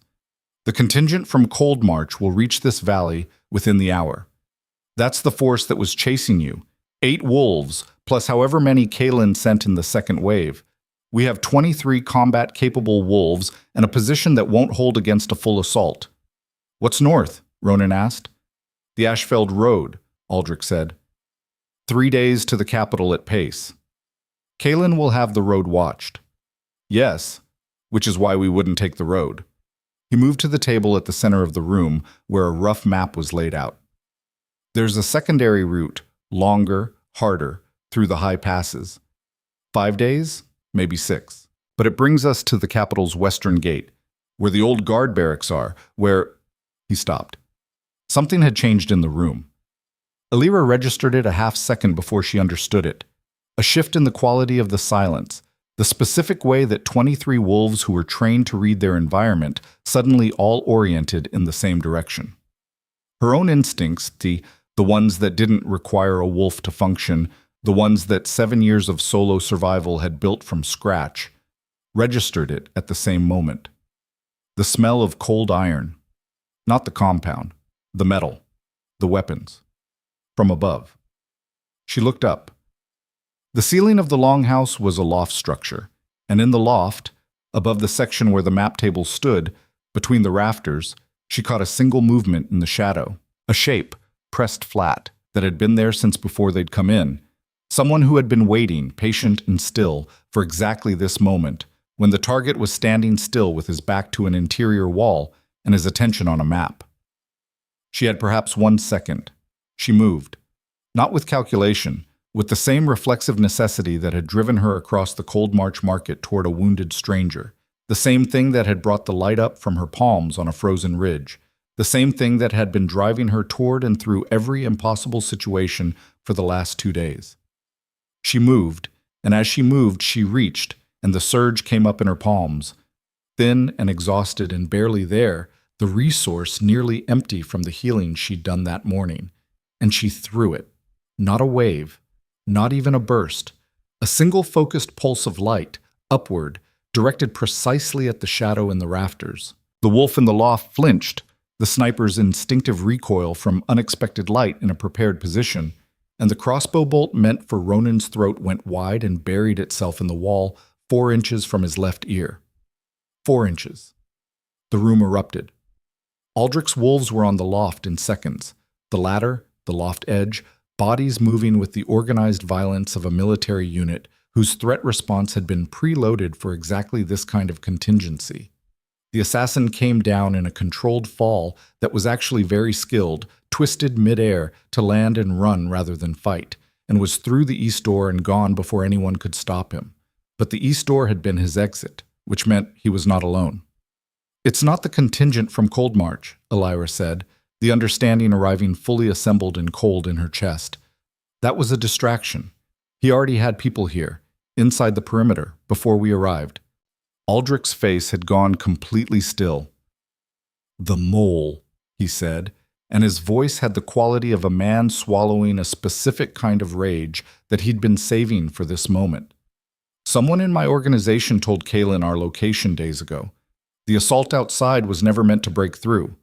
He turned to look at the east door, through which the assassin had vanished. "It was meant to bring us together, inside, in one place." Elyra looked at Ronan. He was looking at the bolt in the wall, 4 inches from where his head had been. Then he looked at her, and in the amber light of his eyes, fully present and fully his again, she saw the thing she'd been watching form over 2 days of wilderness and cold and burning cabins and 3-hour chases through snowstorms. The thing that had been present from the moment she'd walked toward him at the boundary stone, and he'd watched her pick her dinner out of the mud and offer it to him anyway. The thing that had been growing steadily larger and clearer and more irreversible with every hour since. She saw it. She looked away before he could see her seeing it. "We need to move," she said. Her voice was steady. Her hands were shaking. The surge fully depleted this time, completely empty. The resource burnt down to the base of the candle. "They know we're here. Wherever we go next, they already know." "Not all routes," Aldrich said. He was already moving, pulling the map from the table, rolling it into the oilskin carry tube. "There's one path Kaelin doesn't know about. One path I've never put in writing and never told anyone except the wolves who will walk it with us." "What path?" Ronan asked. "The one that ends at Ashfeld," Aldrich said grimly. "At the heart of his territory. At the fortress he built on top of your father's home." He looked at Ronan with the straight, unflinching eyes of a man who had been saving this for the moment when it was the only option left. "The path that takes us straight to him." The fire in the hearth crackled. Outside, the first sounds of the Cold March contingent reached the valley. Distant and closing, the howling of wolves who'd caught a scent and were no longer bothering to be quiet about it. Elyra held her empty hands at her sides, feeling the cold where the warmth had been, and understood that everything that had come before, the cabin, the ridge, the storm, the chase, the healing, had been the approach. The actual trial was about to begin. The path Aldrich had kept secret for 3 years was not on any map. It existed in the Lord Commander's memory and nowhere else. A route assembled from fragments across decades of service, stitched together from old scouting reports, and the knowledge of 3 wolves now dead who had known the high passes before Kaelin's people had thought to watch them. Aldrich had walked it once, 2 years ago, alone, to confirm it was still passable. He had told no one. He told them now, speaking quickly and precisely as they moved out of the outpost's east door in a tight column of 26, Aldrich's 23 wolves plus Elyra, Ronan, and Fen, while behind them the sounds of the Cold March contingent filled the valley with the rising howl of organized pursuit. The route went southwest first, counterintuitive, angling away from Ashfeld before looping through the high passes in a long arc that would bring them down on the capital's western face, where the terrain was too steep for large formations to move quickly and too complex for even experienced trackers to follow without local knowledge. It was a 6-day walk. They had no supplies for 6 days. Elyra was doing the arithmetic before Aldrich finished speaking, cataloging what had been grabbed in the 30 seconds between the assassin's failed shot and their exit. The oilskin map case, 2 packs of trail rations, a medicine roll, 3 water skins, a rope coil, and the weapons every wolf was already carrying. For 26 people over 6 days, the food was inadequate by a factor she preferred not to calculate precisely. Foraging, Ronan said beside her quietly. He'd read the same numbers. The high passes will have some game. Not much. She glanced at the medicine roll on the nearest wolf's pack. I need to inventory that before tonight. He nodded. She noticed he was doing the same thing she was, running the survival calculations in parallel with the tactical ones, moving between scales of concern fluidly, managing all of it with the particular clarity of a man who had been restored to himself and was using himself fully for the first time in nearly 3 years. The amber in his eyes was constant now, not flickering, and she found herself registering it peripherally the way you register a source of warmth, aware of it, oriented toward it, without making the awareness explicit. Her hands were still empty. The surge had burned down to nothing in the longhouse, the single focused pulse she'd thrown at the loft assassin, draining the last of what she'd accumulated since the boulder shelter that morning. She could feel the absence, not painful, more like the silence after music stops, when your ears are still expecting sound and finding the lack of it mildly disorienting. It would come back. She was increasingly certain of that, the way you become certain of a tide after watching it go out and return enough times. But right now, moving through the cold southwest toward passes that would take them above the tree line and into genuinely hostile terrain, she was operating without the ability she'd spent 3 days learning to rely on. It was not, she told herself firmly, as frightening as it would have been 4 days ago. 4 days ago, she'd had no surge. 4 days ago, she'd had a cabin and a canvas sack and 7 years of practiced solitude. 4 days ago, she hadn't known what she was. The trail southwest rose sharply within the first hour, the valley floor giving way to the broken rocky terrain of the mountain's lower approaches, and the column of 26 wolves moved through it with the efficient, experienced silence of people who understood that the noise they made was directly proportional to the danger they were in. Fen moved near the middle of the column, still favoring his healed leg only slightly. The surge she'd directed into his wound had done enough that his own wolf healing could manage the rest. He caught her eye once, briefly, and she saw in his face a version of the same thing she'd seen in Aldrich's wolves when Ronan came through the east door, the reorganization of a person's internal world around a new piece of information. He was looking at her differently than he had on the ridge trail when he'd found them. The wolfless Omega from the Cold March market had become something that didn't have a ready category. She was familiar with that look from the other direction. It was strange to be on this side of it. By the 3rd hour of walking, the tree line had thinned enough that the wind had found them again. And by the 5th hour, it was a constant physical presence, cold and purposeful, searching for gaps in clothing with the methodology of something that had been doing this for millennia and knew every weakness. The mountain cared nothing for the urgency of their mission. The mountain cared nothing at all. Elyra wrapped her hands tighter and kept moving and thought about the surge. She'd been thinking about it in the background since the longhouse, not the tactical applications, which she'd already cataloged, but the thing underneath, what it meant, what she was. She'd spent 15 years building an identity on the premise of absence.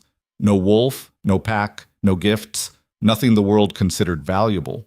And she'd built that identity well, with the craftsmanship of someone who knew that the only foundation available to them was the ground under their own feet and had decided to make it solid. She was proud of what she'd built. She didn't regret the years of solitude or the hardness they'd given her. But something was being asked of her now that the architecture of absence couldn't answer. Moon-touched, Ronan had called it. A healer's gift from a bloodline old enough that the records couldn't agree on its origins. Something that had been declared extinct. Something that lived in her palms and rose when she was protecting something worth protecting and had, in the past 3 days, stopped 4 pursuing wolves, cleared a king's blood of a suppressive toxin, healed a young wolf's snare wound, and deflected an assassin's bolt, something that was, the more she thought about it, entirely consistent with who she already was.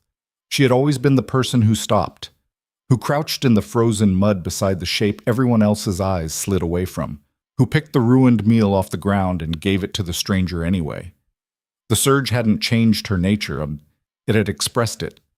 It was the same impulse in a different language, the same reaching toward what needed to be reached toward, rendered visible in silver light. She was still thinking about this when Aldrich fell back from the column's head to walk beside her. He did it without preamble, matching her pace with the ease of a man who'd been covering difficult terrain for decades, and he was quiet long enough that she understood the silence was intentional, not uncomfortable, but preparatory, the pause before something he'd decided to say. "Tell me what you know about the moon touched," he said finally. "Less than you do, probably," she said. "Perhaps not." He kept his eyes on the trail ahead. "I know the Pack Records version, the official history of a gift that died with its last bearer 2 centuries ago." A pause. "What I'm less certain of is whether the gift died or whether it was hidden." She looked at him. Hidden. Kaelin's father believed the moon-touched bloodline was dangerous to centralized Pack authority, Aldrich said. A healer who could neutralize cold iron compound, who could surge through Pack barriers, who operated outside the normal hierarchy of wolf power. That's not a comfortable thing for a king to have existing independently in his kingdom. Another pause. The old king didn't pursue them violently. He simply reclassified them, removed the records, made the gift invisible by making it unrecognizable. He glanced at her. A moon-touched wolf without Pack education about the gift would have no framework for what they were experiencing. They might go their entire life calling it nothing or calling it absence. She was quiet for a moment. "You're saying someone in my bloodline was moon-touched," she said, "and no one told them what it was, so they never told anyone, so it passed down as nothing, as emptiness, as wolflessness." "It's a theory," he said, "but you should know that the wolfless classification in the Pack records has a specific notation. In the oldest texts, before the reclassification, the notation reads, Luna vacua, empty moon." He paused significantly. "Not empty wolf, empty moon." She let that settle into the cold air and breathed it out slowly. Empty moon. Not empty of something, but holding something that only appeared under specific conditions. The way the moon was always there, even when you couldn't see it.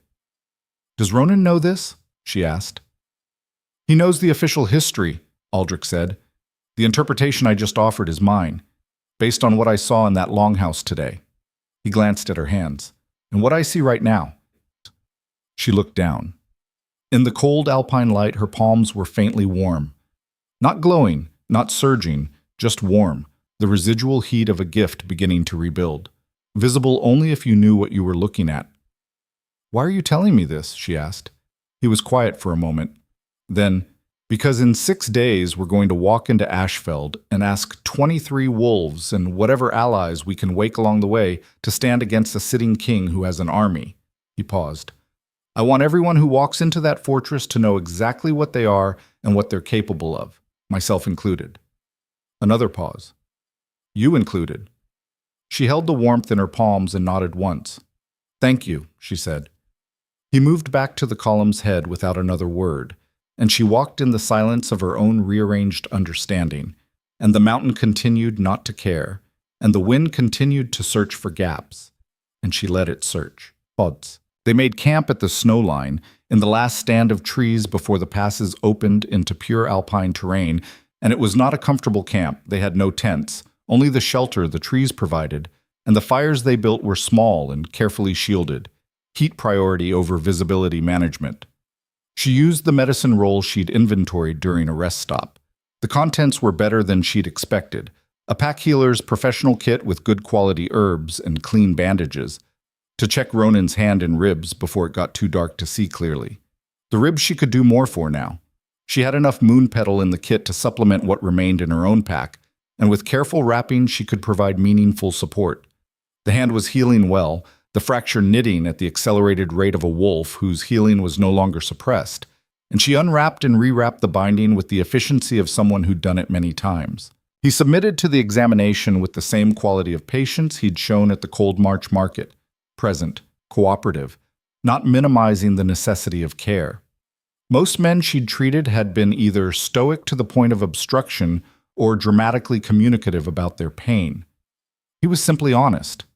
That hurts. That doesn't. That's better. "The ribs," she said, wrapping the final layer. "You're breathing around them still. They'll hold for the journey, but no shifting until they've had another 2 days." Agreed. I mean it, she said. Shifting with damaged ribs compresses them in the transformation and can... Elyra. His voice was quiet and direct. I heard you. Agreed. She tied off the bandage. Sorry, I'm used to people who agree and then shift anyway. I've made it 29 years without dying, he said, with the ghost of that smile. Largely through the practice of listening to people who know more than I do. She sat back. Around them, the camp settled into the particular quiet of exhausted people conserving energy, the low murmur of conversation, the careful economy of movement that wilderness camps required. Fen was asleep already, his back against a pine trunk with his coat wrapped around him, his face in sleep stripped of the performing alertness it carried while awake, young and undisguised. Aldrich told me, she said, about the moon-touched classification, the old records. Ronan looked at her. What did he say? She told him. All of it. Luna vacua, the reclassification, the theory about hidden bloodlines. He listened without interrupting, which she appreciated, and when she finished, he was quiet for a long moment. I've been thinking about your gift, he said, since this morning, since you drew the compound out. He paused. There's something about the surge that the records describe which I didn't mention before. Something about what it's capable of beyond healing. Tell me now, tell me. The most powerful instances of the moon-touched gift, the ones the records describe with what I think is barely disguised fear, weren't individual healers working alone. He looked at her carefully. They were pairs. A moon-touched healer bonded to an alpha. The bond amplified both sources, her healing and his strength. And the combination produced something the records describe as... He searched for the word. Sovereign light. The phrase landed in the cold air between them and stayed. The ancient mating bond, she said quietly. Yes. She looked at the small fire, not away from him to avoid the conversation, just looking at the fire while she assembled her response carefully, the way she'd learned to assemble things that mattered without rushing their construction. We're not bonded, she said. No. And the bond... She paused. It's not something you complete for tactical reasons. It's not a weapon you deploy. I know that, he said, and she heard in his voice the same care she was applying to the conversation, the recognition that this was territory that deserved to be approached correctly. I'm not suggesting it as a strategy. I'm telling you because you should know the full picture of what you are and what's possible. The bond is... It's a different thing entirely. It exists in its own category. She was quiet for a moment. A category you've thought about. Yes, he said simply. She looked at him then, fully, without the sideways glance she'd been defaulting to, the self-protective habit of a woman who'd learned early that looking at things directly often invited pain. She looked at him in the firelight with the same directness she'd used to assess his injuries at the boundary stone, and she read his face the way she'd learned to read faces when she had no pack to protect her, and reading people accurately was a survival skill. What she found there was what she'd been finding for 3 days and had been carefully not naming. She looked away again, not because it frightened her, because it was enormous, and enormous things deserved to be approached at the right pace rather than all at once. One thing at a time, she said. Yes, he said, and the word had the quality of an agreement that contained more than its immediate application. The second day into the high passes was harder than the first. The terrain above the snow line had its own economy of cruelty. Altitude headaches, footing that was either iron-hard ice or soft snow concealing rock, wind that stripped heat from exposed skin within minutes. 3 of Aldrich's wolves showed early signs of altitude sickness, and Elyra moved through the column during rest stops, applying what she had from the medicine roll and supplementing with the partial restoration of the surge, which had been rebuilding steadily through the previous night. She was careful with it, deliberately, consciously careful, not because the wolves she was treating didn't matter, but because she was beginning to understand the surge as a resource with real limits, one that needed to be managed for the entire journey rather than depleted piecemeal. She gave each affected wolf what they needed and no more, the minimum effective dose of warmth that would ease the altitude symptoms enough to keep them moving, and she did it with a precision that was, she registered, noticeably different from 2 days ago. The gift was becoming familiar in her hands, less like something that arrived in response to crisis and more like something she was learning to direct with intention. Practice, she thought. That's all it is. The same as everything else. On the afternoon of the third day, she heard it before anyone else did. They were traversing a long rocky shelf above a frozen lake, the columns strung out across 50 meters of difficult terrain, when she registered a sound below the wind. A specific frequency that the wind carried rather than created, coming from the south and moving fast. She stopped, put her hand up. The column halted. Aldrich was beside her in seconds. What? Wolves, south, moving along the valley floor. He listened. A beat. 2. They're still 2 miles out, she said, but they're pacing us. They know roughly where we are. He was very still. How are you hearing that? She didn't have a complete answer for that.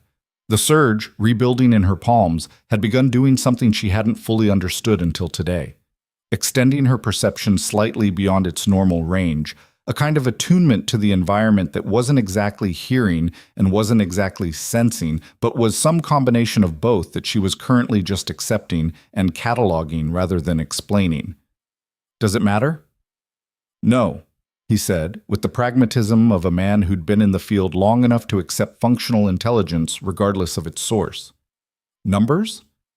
At least 8, possibly more, moving at wolf pace, not human form. She paused. They haven't shifted to 4 legs just to travel faster. They shifted because they're covering ground they can't cover on 2 legs. Trained wolves, then, not enforcers. Inner guard, Ronan said from just behind her. He'd heard the last exchange, and his voice carried the particular flatness she'd learned to associate with him managing information that was operationally important and personally costly. Kalen's second-wave contingent. He'd have sent them with experienced trackers once the first group lost us. They'll reach the lake valley in approximately 4 hours, she said, if they maintain pace. We can't outpace wolves on 4 legs over this terrain, Aldrich said, not with 26 people on 2 legs carrying gear. No, she agreed. There was a silence in which everyone was doing math and nobody liked their numbers. There's a defile, Aldrich said after a moment. 3 hours ahead. Narrow enough that large formations can't move through it side by side. If we reach it first and hold the entrance, 23 wolves against inner guard, one of Aldrich's senior wolves said from 3 paces back. His name was Karis, she'd learned. Lean, sharp-eyed, the kind of veteran who'd survived by never wasting movement. In a defile.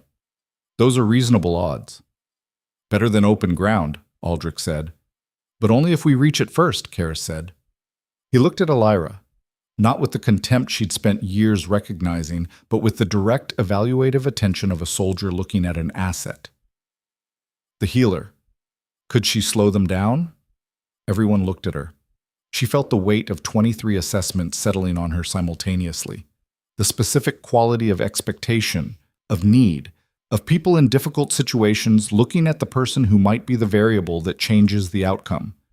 She'd spent her entire life being invisible, being disregarded, being the shape people's eyes moved past. The sudden inversion of that, being the person every eye was on, being the point toward which need and calculation converged, was disorienting in a way she hadn't predicted. She looked at her hands. The warmth was there, steady and rebuilding. I can slow them, she said. I can't stop them.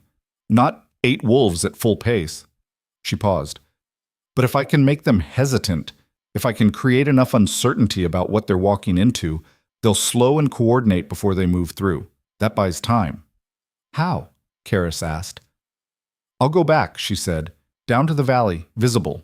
Let them see me. Let them know there's something to be cautious about.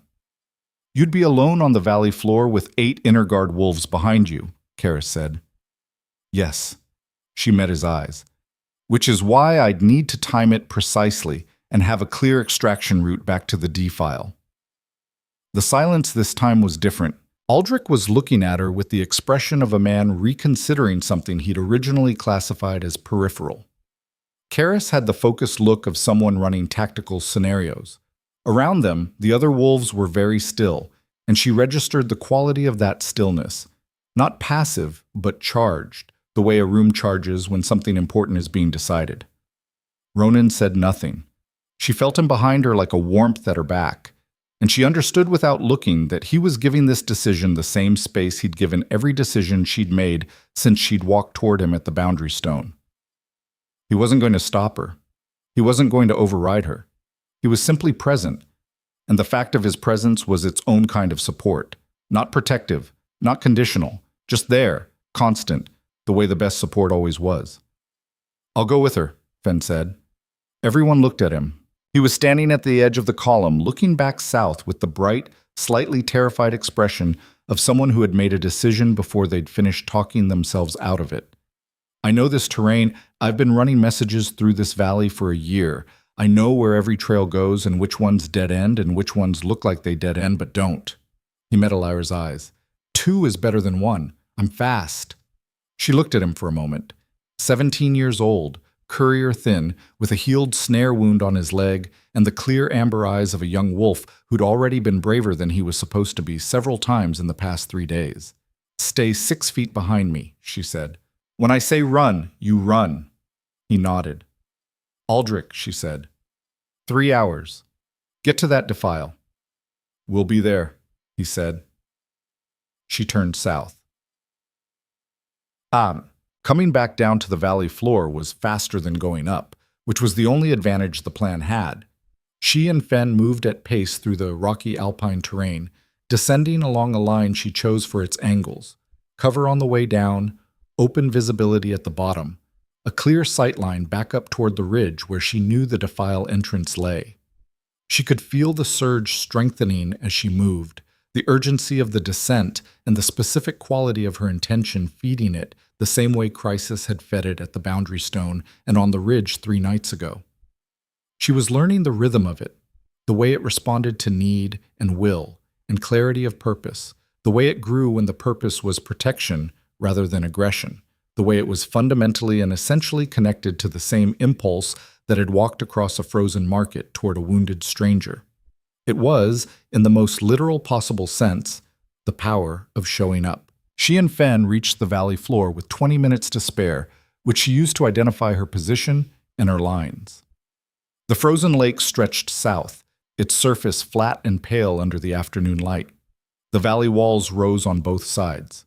To the north, the ridge trail climbed toward the defile, visible from here as a dark vertical cut in the rock face, 3 kilometers away and 400 meters of elevation gain. To the south, moving along the valley floor in a line that she could now see as well as sense, 8 wolves in 4-legged form were running with the tireless, covering stride of animals who knew they were closing in. They were perhaps 15 minutes out. Elyra stood on the open valley floor, in the sightline between the wolves and the ridge, and brought the surge up to her hands. Not a burst, not a focused pulse. Something she'd never tried before. A steady, sustained illumination, her palms open, the silver warmth flowing outward and upward in a continuous visible light that she held deliberately, the way you hold a lamp aloft in the dark to be seen from a distance. "Here," the light said. "I am here. Come look at what you're walking toward." The effect was immediate and significant. The pursuing wolves slowed, then stopped. She could see them at the south end of the lake, 4-legged and suddenly still. Their formation contracting as the lead wolves checked their momentum and the trailing wolves compressed behind them. She was too far to see their faces, but she'd been reading wolf body language for long enough that she could read the shape of their hesitation.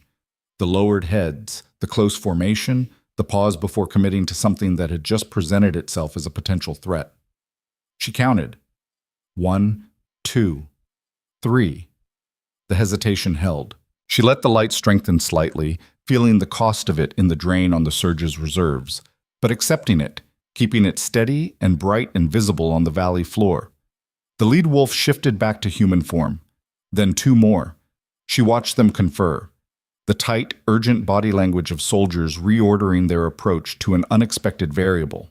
The reassessment would cost them minutes. The decision to coordinate before advancing would cost more. By the time they organized a deliberate approach rather than a running pursuit, "Time," Fen said beside her quietly, his voice tight with controlled fear. "We need to go now." "Not yet." "Elyra." Not yet. She held the light steady and kept counting, reading the formation at the south end of the lake. She needed maximum hesitation, not minimum, because every minute of uncertainty she created here was a minute the column had on its way to the defile. She waited until the human form wolves had finished their conference and the formation had reformed into a cautious advance, organized, measured, no longer running, before she let the surge pull back and turned. "Now," she said. "Run!" Fen ran. She ran. The valley floor behind them was clear when she checked it, the guard moving at a deliberate walk, not pursuing its speed, maintaining the careful approach of wolves who'd decided they were dealing with something they needed to be methodical about. She'd bought the column perhaps 30 minutes. She spent 20 of them climbing back to the ridge with Fen at her heels and the surge burning steadily lower in her palms. The defile entrance was exactly where Aldrich's memory had placed it, a narrow vertical cut in the granite face, barely wide enough for two wolves side by side, extending into darkness. The column was already deployed, 12 wolves inside the defile, 11 at the entrance, in a formation that used the narrow walls for maximum coverage and minimum exposure. Aldrich stood at the entrance with Ronan at his left, and when they saw her and Fen come over the ridge crest, she watched something leave both of their faces. 30 minutes, she said, reaching them. Maybe 40. They're moving carefully. Aldrich released a breath. That's enough. The formation is tight and coordinated, she said. They're not going to be baited or bluffed a second time. No, Aldrich agreed. The second time will be a real fight. She looked at the defile. 23 trained wolves in a geologically enforced choke point, defending against 8 inner guard who could only come through 2 at a time. The tactical math was the best they'd had since this had started. It was still not comfortable. Ronan was beside her, close enough that she could feel the warmth of his presence even through the cold air, and he spoke quietly enough that only she could hear it. How much do you have left? She looked at her hands. The warmth was there, steady but reduced. Enough. Elyra. She looked at him. How much, he said, is actually left? She held his gaze. Enough for what comes next, she said. Not much beyond that. He nodded slowly, the acknowledgement of a man who was filing a critical variable without being able to change it. Then we make the next step count. Yes, she said.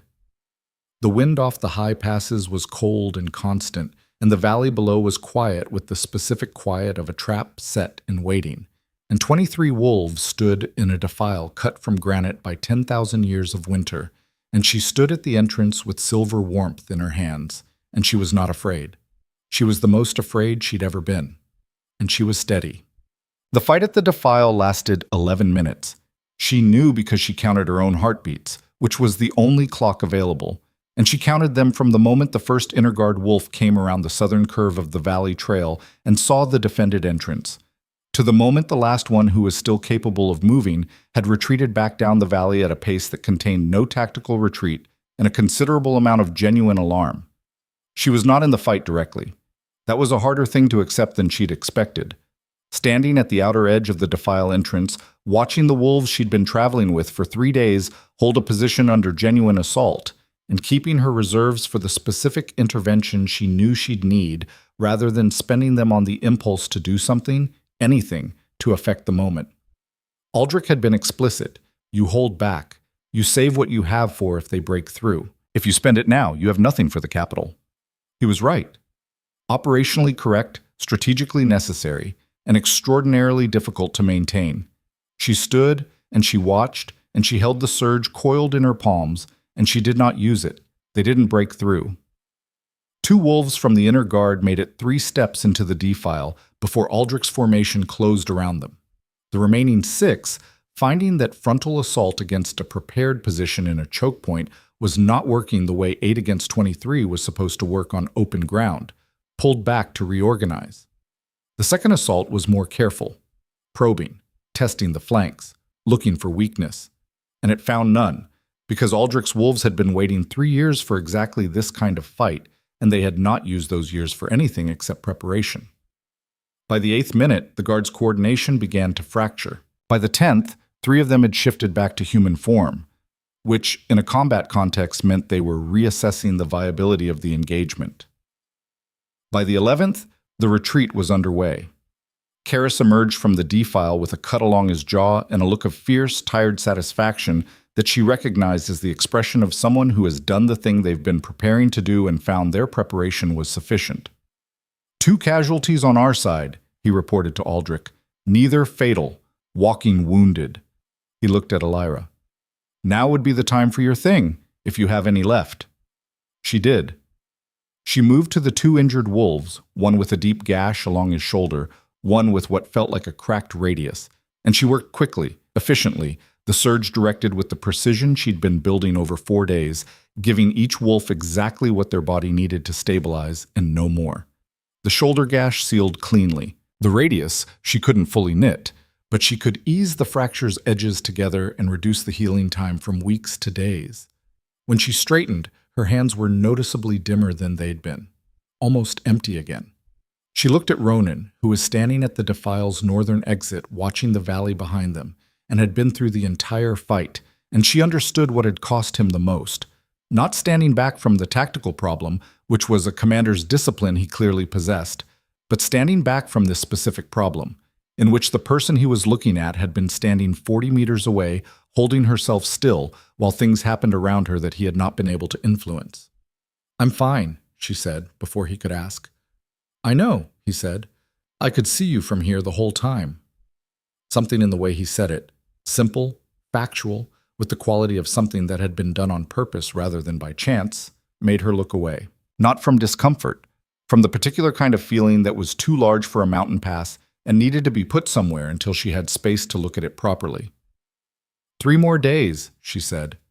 3 more days, he agreed. The northern approaches to Ashfeld opened up on the morning of the 6th day, and what they saw from the high ridge above the capital was not what Elyra had imagined from stories. She had imagined a fortress. What was there was a city built around a fortress. The gray stone walls of Ashfeld Keep rising at the center of a settled valley that had been accumulating life around it for 4 generations. The trade roads running north and south and east and west. The outer settlements buildings spreading in rings from the central structure. Even in early winter, smoke rose from 100 hearths. The roads were occupied. The keep's flag flew. Kaelin's flag. His personal standard, not the kingdom's. She felt Ronan go very still beside her when he saw it. 3 years, he said, almost below hearing. She said nothing. There was nothing to say to that which would not be inadequate. Aldrich was already speaking quietly to Karras. The approach, the western gate, the old guard barracks whose location and occupants he'd verified through months of careful communication. The number of loyal wolves who'd received the signal that something was coming and had been waiting quietly, doing ordinary things with the attentiveness of people expecting a specific knock at the door. "How many?" Ronan asked. 48 confirmed, Aldrich said. Possibly 60 if the western barracks garrison has held. Kaelin's full inner guard is 12, Ronan said. 8 were in the high passes. 4 still at the capital, Aldrich confirmed, plus whatever Cold March enforcers he's brought into the city in the last 3 years. He paused. The numbers favor us. If we move before he knows we're here. He already knows we're coming, Ronan said. The guard in the passes, when they retreated, they'd send word. Yes, Aldrich said, which means we have hours, maybe less. Ando. She looked at the city below, at the keep's gray walls and the flag that wasn't the right flag, at the gates and the roads and the 48 wolves somewhere inside who had been holding quiet loyalty for 3 years, while a man who'd stolen what wasn't his told everyone the rightful owner was dead. She looked at her hands. The warmth in them was slow and steady and rebuilding. The surge had been finding its level through the last night of rest, not full but functional, and the 3 days of more moderate use had let it accumulate more completely than after the long haul or the valley floor. I want to ask you something, she said to Ronan. She kept her voice low below Aldrich's range. He looked at her. The sovereign light, she said. The bond that amplifies both sources. She held his gaze steadily. You said it exists in its own category, that it's not a weapon to deploy. She paused. I'm not asking about deploying it. I'm asking whether... She stopped. Organize the question more honestly. I'm asking whether what you said on the third night about having thought about it, whether that was the situation talking, or whether it was you. The wind moved across the ridge, and the city below moved in its winter rhythms, and the flag that was the wrong flag continued to fly. Ronan looked at her with the amber clarity of a man who had been restored to himself and was fully using that self, and he said, "It was me. It has been me since you walked across a frozen market square toward a stranger who had nothing to offer you and crouched down in the mud anyway." He paused. "Everything after that has simply been the accumulation of evidence in support of a conclusion I reached in the first 5 minutes." She held that in her hands, the same way she held the warmth of the surge, carefully, aware of its weight, aware of what it was. "Then we do this right," she said.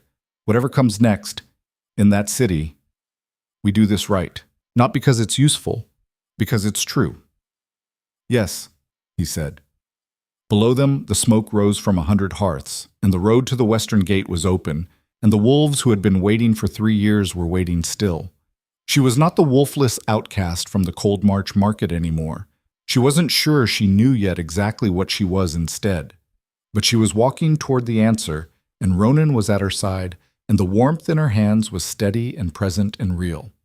That, for now, was enough. The western gate of Ashfeld was old iron and older stone, and it opened without a sound. Not because they forced it.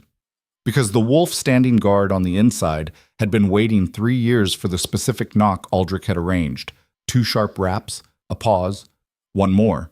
And when it came, he opened the gate with the quiet, contained urgency of a man releasing a breath he'd been holding since the day a false king gave a funeral speech for someone who wasn't dead. His name was Bram. He was one of Aldrich's 48. He looked at Ronan in the gray pre-dawn light with the same reorganizing expression she'd seen on every face that had looked at Ronan since the Longhouse, and he said nothing. Nothing was adequate, and simply stepped aside and let them through. The western gate opened into the old guard district, a quarter of the city that had been built for the kingdom's original military organization, and still carried the architecture of that purpose. Long, low buildings set in orderly rows, training grounds between them. A central hall that had served as the guards' meeting place for 4 generations, and now sat quietly occupied by wolves who had spent 3 years being careful about how they assembled and what they said when they did. They were assembled now, 61 wolves. Not the 48 Aldrich had confirmed, 61, which meant the western barracks garrison had held, and then some. And as Elyra came through the gate behind Ronan and saw them, she registered the quality of their attention the way she registered everything now, through the surge's expanded perception and her own long-practiced reading of rooms. These were not wolves in the early stages of being convinced. These were wolves who had already been convinced, thoroughly and at considerable personal cost, and were now in the late stage of a faith that had been maintained without confirmation for too long and was suddenly, devastatingly vindicated. The sound they made when Ronan walked into the hall was not a cheer. It was a howl. One voice first, and then all of them, and it rose through the old building's rafters and out through the pre-dawn air of Ashfeld, in a sound that was recognition and grief and fury and relief braided together into something that could not have been mistaken for anything other than what it was. A pack finding its alpha, a kingdom finding its king, the particular frequency of wolves whose hierarchy had been wrong for 3 years and was now correcting itself with the force of a bone snapping back into its proper alignment. Elyra stood at the edge of the hall and felt the howl move through her the way the surge moved through her. Not external, not separate, but passing through her own frequency and leaving something altered in its wake. Fen, standing 3 feet to her left, was crying. Silently, with the slightly embarrassed awareness of someone who hadn't expected to be crying and was dealing with it stoically. She pretended not to notice. Ronan stood in the center of the hall and received it, not with the performed emotion of a man playing a role, with the genuine complex reality of someone for whom this moment carried 3 years of cost, who was holding all of that and remaining functional, because the moment required function as well as feeling. He let the howl run its full course. Then he raised his hand, and when the hall went quiet, he spoke. 3 years ago, he said, someone tried to teach me that power could be taken and held by force alone, that a kingdom was a thing to be seized rather than earned, That the wolves who served under my father's banner were assets to be managed rather than people to be trusted. He paused. His voice was level but not cold, the flatness of deep feeling controlled and directed. I spent 2 years and 7 months learning that this was wrong, in the only school available to me, which was a very small room in the eastern settlements. Another pause. I am back, not because I am owed this, because the kingdom is owed what was taken from it. He looked across the assembled wolves, meeting eyes, acknowledging faces. I know what you risked by being here. I know what you've been carrying. I intend to make that worth something, but first, tell me what we're walking into. The briefing took 40 minutes, and the picture it assembled was not comfortable. Kalen had consolidated his hold on the capital with the systematic thoroughness of someone who'd had 3 years and had expected to have the rest of his life. The inner guard, 4 remaining in the city after 8 had been sent north, were stationed at the keep's 3 major access points. The city wolves, the general population of Ashfeld, who were neither inner guard nor old guard loyalists, were in the complicated position of people who had lived under a regime long enough to have adapted to it without necessarily endorsing it.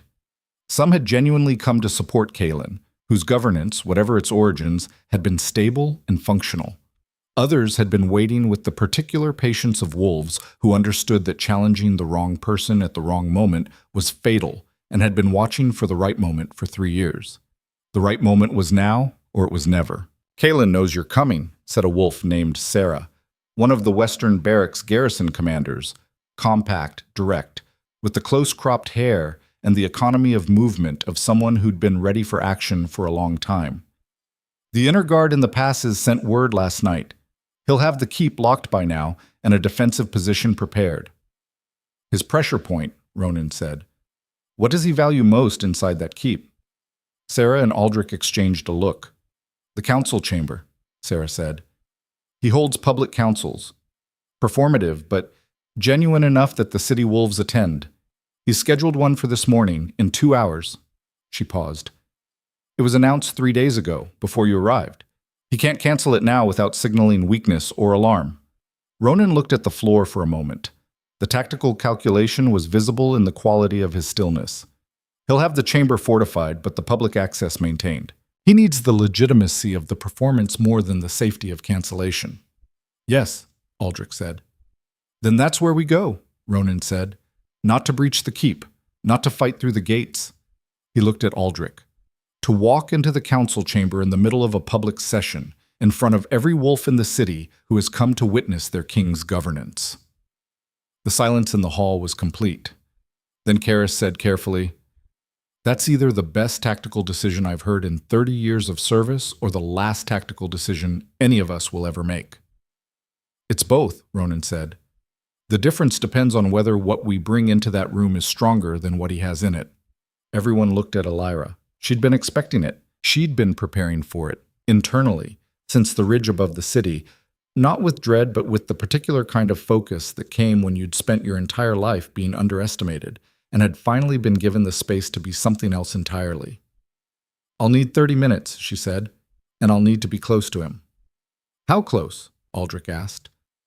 Same room, she said, within 20 feet. And then? She looked at her hands. The warmth in them was full. The most complete she'd felt it since the beginning, the full restoration of a night's rest and 3 days of moderate use, the surge present and steady and deep. And then I show everyone in that room what he actually is, she said, and what he's been hiding. The council chamber of Ashfeld Keep occupied the keep's central hall, a long, high-ceilinged room of gray stone and dark timber, designed by the founding alphas to be both impressive and accessible, with 3 public entrances along its south wall and a dais at the north end where the ruling alpha sat during council sessions. The chamber held perhaps 200 wolves when filled, and on ordinary council mornings it held closer to 100, city wolves, merchants, representatives of the outer settlements, the general population who used the council to present grievances and receive judgments. This morning, by Elyra's estimate as she entered through the southeast public door, with Aldrich's wolves distributed in the crowd around her, there were approximately 120 wolves in the chamber, and at the north dais, On the chair that had been his father's and his father's father's sat Kaelin Ashkeld. She had expected to feel something specific when she saw him. Recognition, perhaps. The face of the man whose choices had set in motion everything that had brought her here. But what she felt, looking at Kaelin Ashkeld across a chamber full of wolves going about their ordinary morning business, was something flatter and colder than she'd anticipated. He looked like Ronan. That was the first thing. They were brothers, and the family resemblance was present in the jaw and the brow and the general architecture of face. But everything similar had been expressed differently in the two men, the same genetic material producing entirely unlike results. Ronan's face held its emotion controlled but present, the feeling there and managed. Kaelin's face was smooth in a different way, not controlled but absent, the surface so polished that what was underneath had no texture to press through. He was young, 26, she calculated, 3 years younger than Ronan, and he sat in the chair with the ease of a man who had never known it to be anyone else's. That was the most chilling thing, not performance, not compensated insecurity. Genuine, settled comfort with something that had been stolen so long ago, to him, that it had stopped feeling stolen. She positioned herself in the crowd, 20 feet from the dais, with Aldrich's wolves on her flanks, and the surge warm and ready in her palms. Fen was at the main entrance. His job was the door, to keep it open, to keep the public access maintained, to prevent the inner guard from sealing the chamber when things began. It was the most important structural task of the entire operation, and she'd given it to him because he was fast, and because she trusted him, and because he'd earned it 3 days ago when he'd volunteered to run back down a mountain with her toward 8 wolves without anyone asking him to. Ronan and the main body of Aldrich's wolves were outside the southeast wall, in the side corridor that connected to the public entrance. Waiting. She had 2 minutes before the hour. 120 wolves in the chamber, 4 inner guard visible, 1 at each of the dais's side exits, 2 near the main entrance, which meant Fen was going to have his hands full, and she trusted him to manage it. Kaelin at the dais, currently speaking to a merchant presenting a trade concern with the half-attentive patience of a man performing a role he found tedious. She waited. The council session continued its ordinary business, a dispute about water rights, a request for road maintenance funding. The low murmur of 120 wolves doing the civic things that communities did, unaware that the floor of the room they were standing on was about to give way beneath them. Then the main entrance opened, and Ronan walked in. The moment the chamber registered him, everything stopped. Not gradually, immediately, the way a fire extinguishes when the oxygen is removed. Every sound and motion in the room cutting off in the same instant because 120 wolves had simultaneously encountered something that violated their understanding of what the world contained. The dead air. The man who had a funeral. Walking through the public entrance of his father's council chamber on an ordinary winter morning, as if 3 years and a stolen throne were simply things that had happened and were now, in this moment, being addressed. Kaelin's face, for the first time she'd seen it, showed something underneath the polish. It was not guilt. She noted that with a specific clarity, what moved across Kaelin Ashkeld's face when he saw his brother alive was not guilt, but calculation. Immediate and rapid.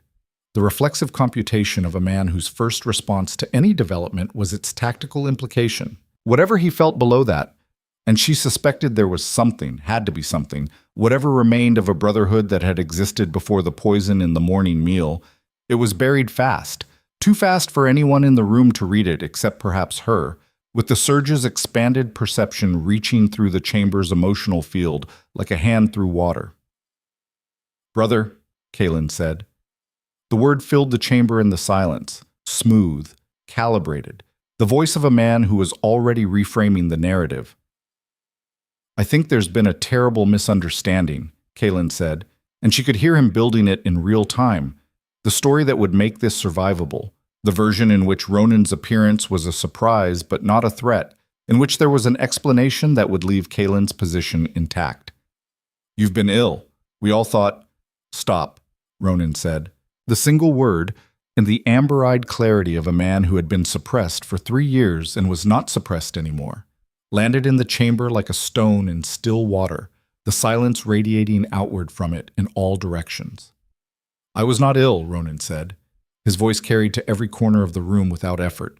The natural projection of an alpha, whose voice was designed for exactly this kind of address, for speaking to a pack and having the pack receive it.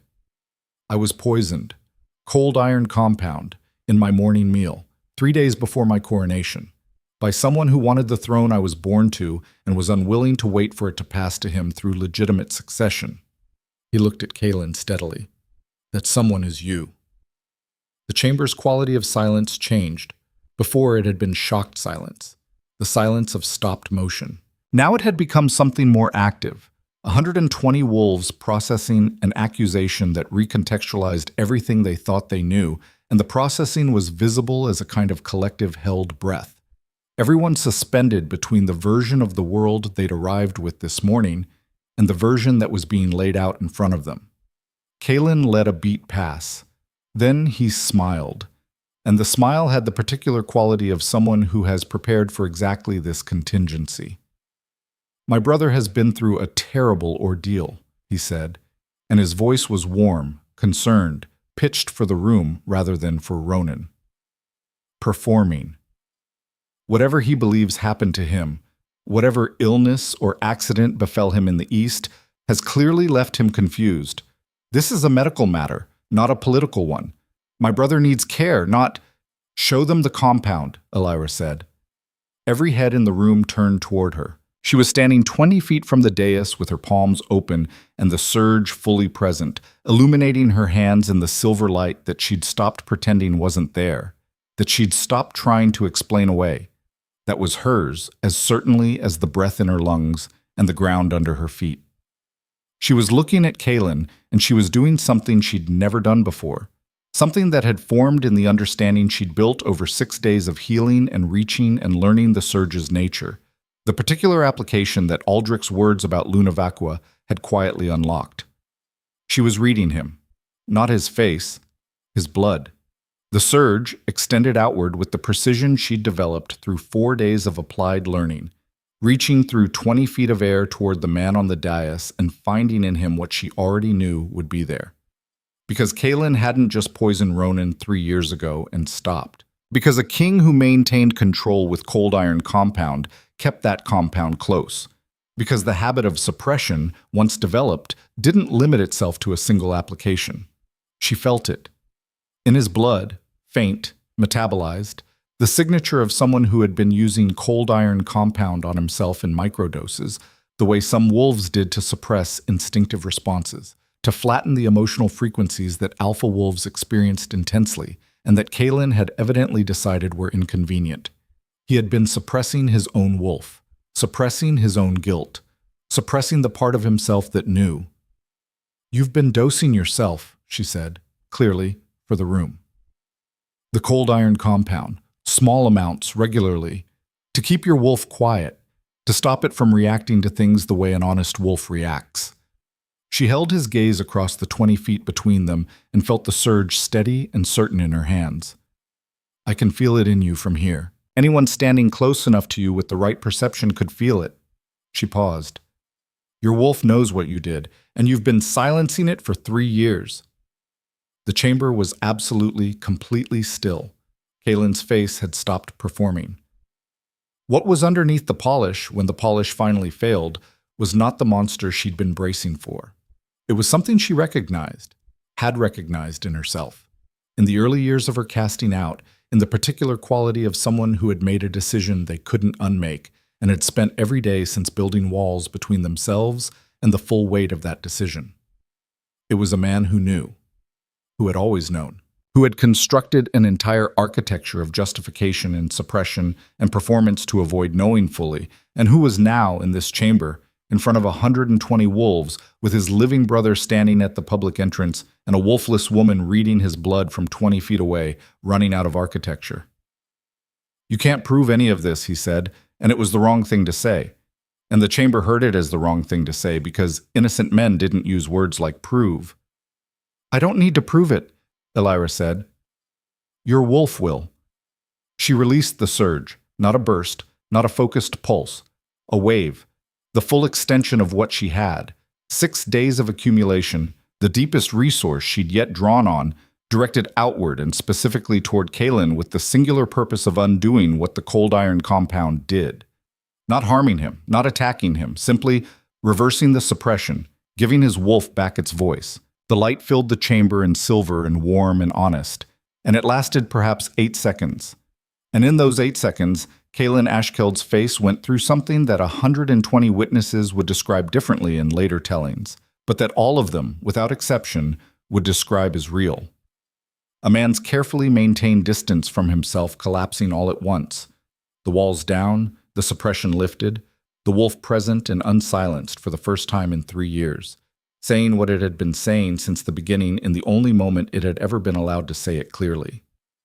He looked at his brother, and whatever passed between them in that moment, whatever the wolf said that he had been chemically preventing it from saying, lived and died in the space of a single second and belonged to no one else. Kalen sat down, not on the throne, on the steps of the dais. He simply sat down, like a man whose legs had decided they were done with the work of holding up something that wasn't standing on solid ground. He didn't say anything else. The 4 inner guard, reading their principle, the way trained wolves read their charge, looked at each other with the specific expression of soldiers whose operational context has just changed entirely and who are waiting for the order that tells them what to do next. The order didn't come.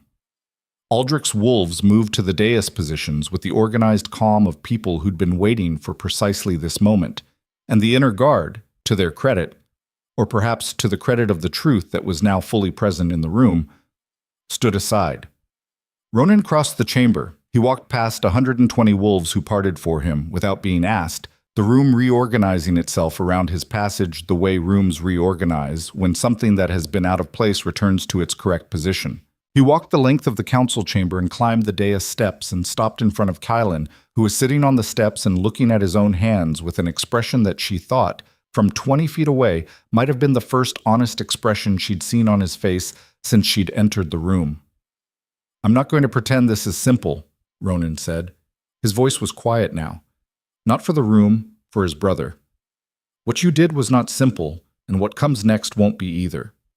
But it starts with the truth, and the truth is already in this room, and it will not leave it." Kalen looked up at him. His eyes were his own age again. Not the smooth, ageless certainty of 3 years of performed authority, but the eyes of a 26-year-old man who had made the largest mistake of his life at 23 and had been living inside it ever since. "I didn't think you'd come back," he said. "I know," Ronan said. "I told myself you were better off." He stopped, restarted. "I told myself a lot of things." "I know that too."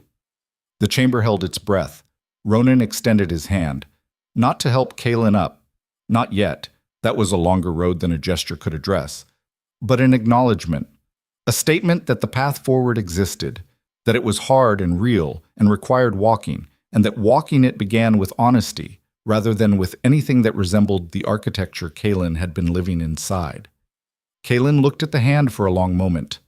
Then he reached up and removed the ring from his right hand, the Alpha King's seal, the stamp of royal authority that Elyra recognized from the pack history text she'd read in the only library that had allowed a wolfless woman through its doors, and placed it in Ronan's palm. The chamber exhaled, and then it knelt, not in the orchestrated, ripple pattern way of the longhouse, in the organic, unstoppable way of a pack whose hierarchy has corrected, every wolf moving to the same position in the same moment, because the frequency they were all part of had resolved itself into its proper key. And the proper key was this: the true king standing on his father's dais with the seal in his hand and 61 loyal wolves at the entrances and 120 city wolves on their knees because they were wolves, and wolves knew in their bones when something wrong had been made right. Elyra stood in the middle of the kneeling chamber and did not kneel. Not from disrespect. She didn't kneel because she was too busy staying on her feet. The surge she'd released had taken everything she had. The full draw, the deepest resource, the most sustained and directed application she'd ever attempted. And what was left in her palms was the temperature of ordinary skin and the memory of warmth, and the world had developed a slight, inconvenient tendency to tilt when she didn't pay attention to keeping it level. She was paying attention. She was fine. She was going to need to sit down in approximately 90 seconds. She had not sat down yet because 90 seconds from now the room would have reorganized enough for her to do it without anyone having to make a significant issue of it. And in the meantime, she was standing with her feet a shoulder width apart and her expression absolutely, studiously neutral. Ronan turned from the dais. He found her across the kneeling chamber with the directness of someone who had known exactly where she was for the entire duration of the last 10 minutes, and he crossed to her, and when he reached her, the expression on his face was the one she'd been seeing in fragments since the boundary stone. The careful, real, fully present regard of a man who had been paying attention. And it was complete now, assembled, no longer partial. "You're about to fall over," he said, very quietly. "I am not," she said. "Elyra, I'm standing completely—" She stopped. The room tilted fractionally. "I would like to sit down." "I know," he said. He put his hand under her elbow and walked her to the side of the chamber with the matter-of-fact steadiness of someone who has decided that the person beside him is going to be supported whether or not she's acknowledged requiring it. And she let him, because the alternative was considerably less dignified. And she sat on the chamber's stone bench along the south wall and put her head back against the cold stone and breathed. The warmth in her hands was gone. Completely empty, the candle burned entirely down to the base, nothing left but the vessel. She'd known this was coming. She'd planned for it. She sat with the absence of it and let it be what it was. Not frightening, not permanent, just the tide going out. And she felt the room continue to reorganize around her, the large business of kingdoms correcting their courses, and she let it happen. Fen appeared in her peripheral vision, dropping down beside her on the bench with the energetic intensity of a 17-year-old who had just participated in the most significant event of his young life and was dealing with it by being very close to every person he trusted. "You did it," he said. "We did it," she said. "You specifically did the part that—" He stopped. Started again, trying to find words for something he didn't fully have language for yet. "When the light came out of you, in the chamber, the way everyone in the room felt it," he shook his head. "I've never felt anything like that." She looked at her empty hands. "Neither have I," she said honestly. "But I think I'll learn." The days that followed were not simple. Nothing about restoring a stolen throne was simple, and Elyra had spent enough years in the practical business of survival to have no illusions about the gap between a dramatic moment of truth and the long, unglamorous work of consequence. Kaelin was held under house arrest in the keep's eastern wing, while Ronan and Aldrich assembled the legal architecture of the transition, the council sessions, the formal documentation, the messages sent to the outer settlements, and the border pacts informing them that the kingdom's line of authority had corrected itself. There were wolves who had built their positions on Kaelin's favor and who did not immediately accept the new reality, and those negotiations were careful and slow and required Ronan's attention for hours at a stretch. She spent those hours learning. Aldrich had found, in the keep's lower archive, dusty, unlabeled, shoved behind 3 generations of administrative records, a collection of texts that predated the reclassification of the Moontouch bloodline. Old texts, the kind that used luna vacua to describe not absence but waiting. She read them with the focus of someone who had spent 15 years reading everything available and had never found the text that described her accurately. She found herself on every page. Not her specifically, her gift, her nature. The healers who had come before her, described in language that was sometimes poetic and sometimes clinical, and always, unmistakably, recognizing the same thing she'd been reaching for since her palms had first gone warm on a frozen ridge trail. The surge, the resonance, the way the gift responded to protection and will and care, the way it could be built and learned and deepened. The way it was, in its most fundamental nature, not power over things, but power for them. A gift whose entire architecture was constructed around the act of showing up for something that needed showing up for. She had been doing it her whole life. She'd just been doing it without light. On the 5th day, Ronan found her in the archive with 3 texts open and her notes in the margins and her hands warm from 2 hours of careful practice. The surge rebuilt fully now, steady and available, and she was learning to direct it with the precision of an instrument rather than the bluntness of a response. He sat across the table from her and didn't speak for a long moment, which she'd come to understand as his particular form of acknowledgement, presence before words, the statement that you were worth sitting with before the conversation began. "There's something I need to ask you," he said. She looked up from the text. "Ask." "The formal recognition," he said.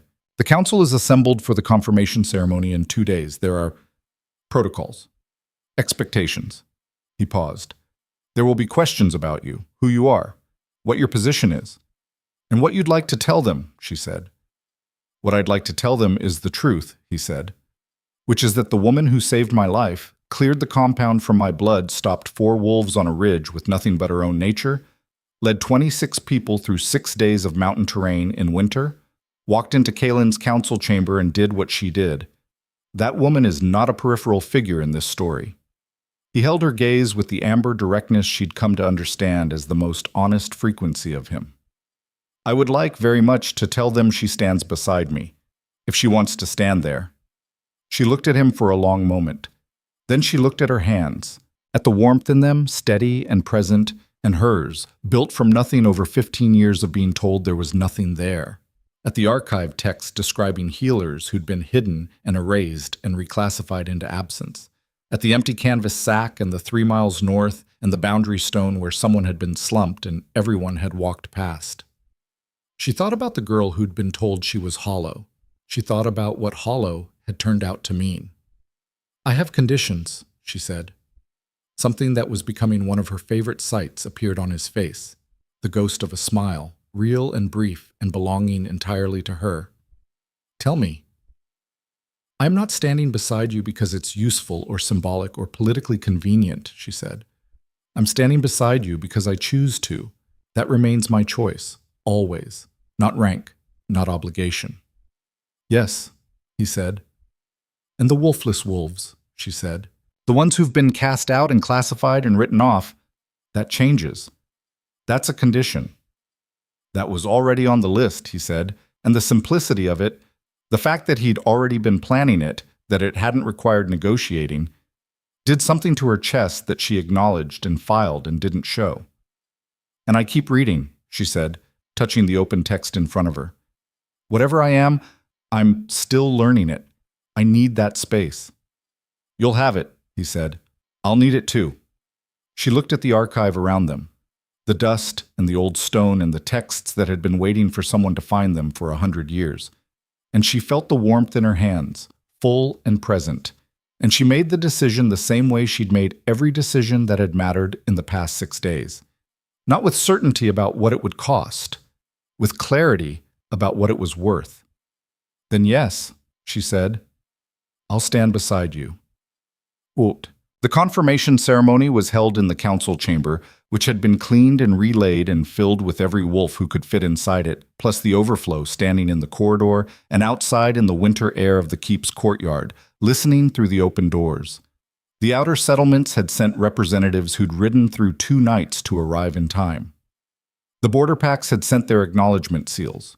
Even 3 wolves from the eastern settlements, where Ronan had been held, who had lived with the quiet shame of having been complicit without fully choosing to be, had come, unprompted, to witness and to stand in the chamber and add their presence to what it contained.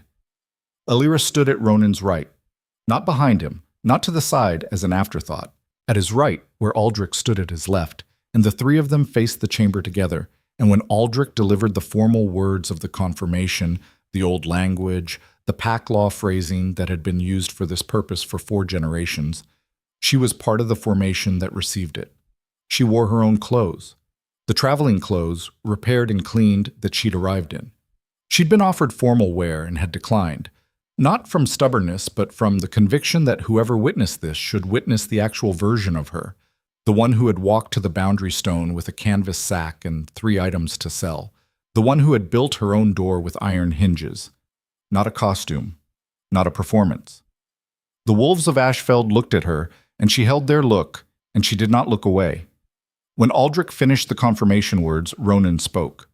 "There is a name this kingdom needs to know," he said, in the quiet that followed the formal language. "There is a gift this kingdom was told was extinct. There is a bloodline this kingdom was told was empty. He paused. Every one of those things was wrong. He looked at her, and the look was everything she'd read in fragments over 6 days assembled and complete. The woman standing here cleared cold iron compound from my blood when no pack healer could. She led us through 6 days of wilderness when the mountains and Kalen's guard were both trying to stop us. She walked into this chamber and told the truth when the truth was the only weapon left. He turned back to the assembled wolves. The old records name her gift Luna Vacua, empty moon. I am asking you to understand what that name actually means. Not empty of something, full of something that only shows itself in the dark. The chamber was quiet. Her name is Elyra Voss, Ronan said. She was cast out at 15. She was called wolfless and hollow, and told she had nothing worth offering a world that valued only strength of shift and rank of pack. He paused. She will stand beside me as Alpha Queen, not because it is politically useful, not because the bond demands it, but because she has already earned it, 7 times over, in the space of 6 days, and because the kingdom she helped restore deserves to be led by someone who understands that strength is not born from rank or bloodline. His voice, in the chamber's quiet, had the quality of something being said once and meant permanently. It is born from the choice to show up, to kneel in the mud, to pick up what was thrown down and offer it anyway. The chamber was completely, perfectly still. Then Fen, 17 years old, lean and dark-haired, in the back of the chamber where he'd been standing since the ceremony began, sat down hard on his bench with an expression of complete emotional exhaustion and began crying again, and this time he didn't bother being stoic about it. It started with Aldrich. He went to one knee with the deliberate, certain movement of a man who'd been waiting his entire career for the right thing to kneel toward. Then Karis, Sarah, the Western Garrison Wolves. Then the Old Guard. Then the Outer Settlement representatives. Then the Wolves who'd been on the fence. Then the Wolves who'd supported Kalen and were now making a different calculation. Then the 120 who'd been in this chamber 6 days ago when the truth came into the room and changed what the room contained. Elyra stood in the chamber and felt them go down, one after another, and then all at once. And she did not look at Ronan because if she looked at Ronan right now, in front of a chamber full of wolves who were going to their knees, she was going to require a moment that this particular location and occasion did not allow for. She looked at her hands instead, silver warm, full, present. The palms of a woman who had been told for 15 years that she was empty, who had carried the word hollow like a stone in her chest through 7 winters alone in a cabin 3 miles north of a market where nobody bought her carvings, who had walked across a frozen square toward a wounded stranger because she was the only person who had nothing to lose by stopping. She had been wrong about what empty meant. She had been wrong about what the nothing was. She looked up. At the chamber, the kneeling wolves, the old stone walls, the winter light coming through the high windows. At Fen, crying openly in the back. At Aldrich, on his knee, with the expression of a man whose faith had been vindicated in the most complete way possible. At the confirmation seal on the table beside her, waiting for her mark. She looked at Ronan. He was looking at her, the way he had been looking at her since the boundary stone, with a clarity that had been patient enough to wait for the right moment and had now simply arrived at it. "Ready?" he asked quietly. Just for her. She thought of the cabin, the iron hinges, the shelf she'd organized for 7 winters, the canvas sack, the mud. She thought of his hands in hers and the cold iron compound moving out of him like something that had never belonged there. She thought of the ridge trail and the surge and the wolves stopping at the sight of silver light from a wolfless woman's palms. She thought of everything she'd been told she was, and everything she'd turned out to be instead. "Yes," she said. She picked up the confirmation seal. She put her mark beside his. Outside, in the winter air of Ashfeld, a howl went up that moved across the city in waves, pack voice answering pack voice, the cascade of a kingdom finding its proper frequency. And inside the council chamber, the woman who had once begged for scraps at the edge of a market where nobody stopped stood with silver warmth in her hands and let it be witnessed, and was not afraid of what they saw. She kept the cabin. It wasn't there to keep. The Cold March enforcers had burned it, as she'd predicted, the morning after they'd fled north.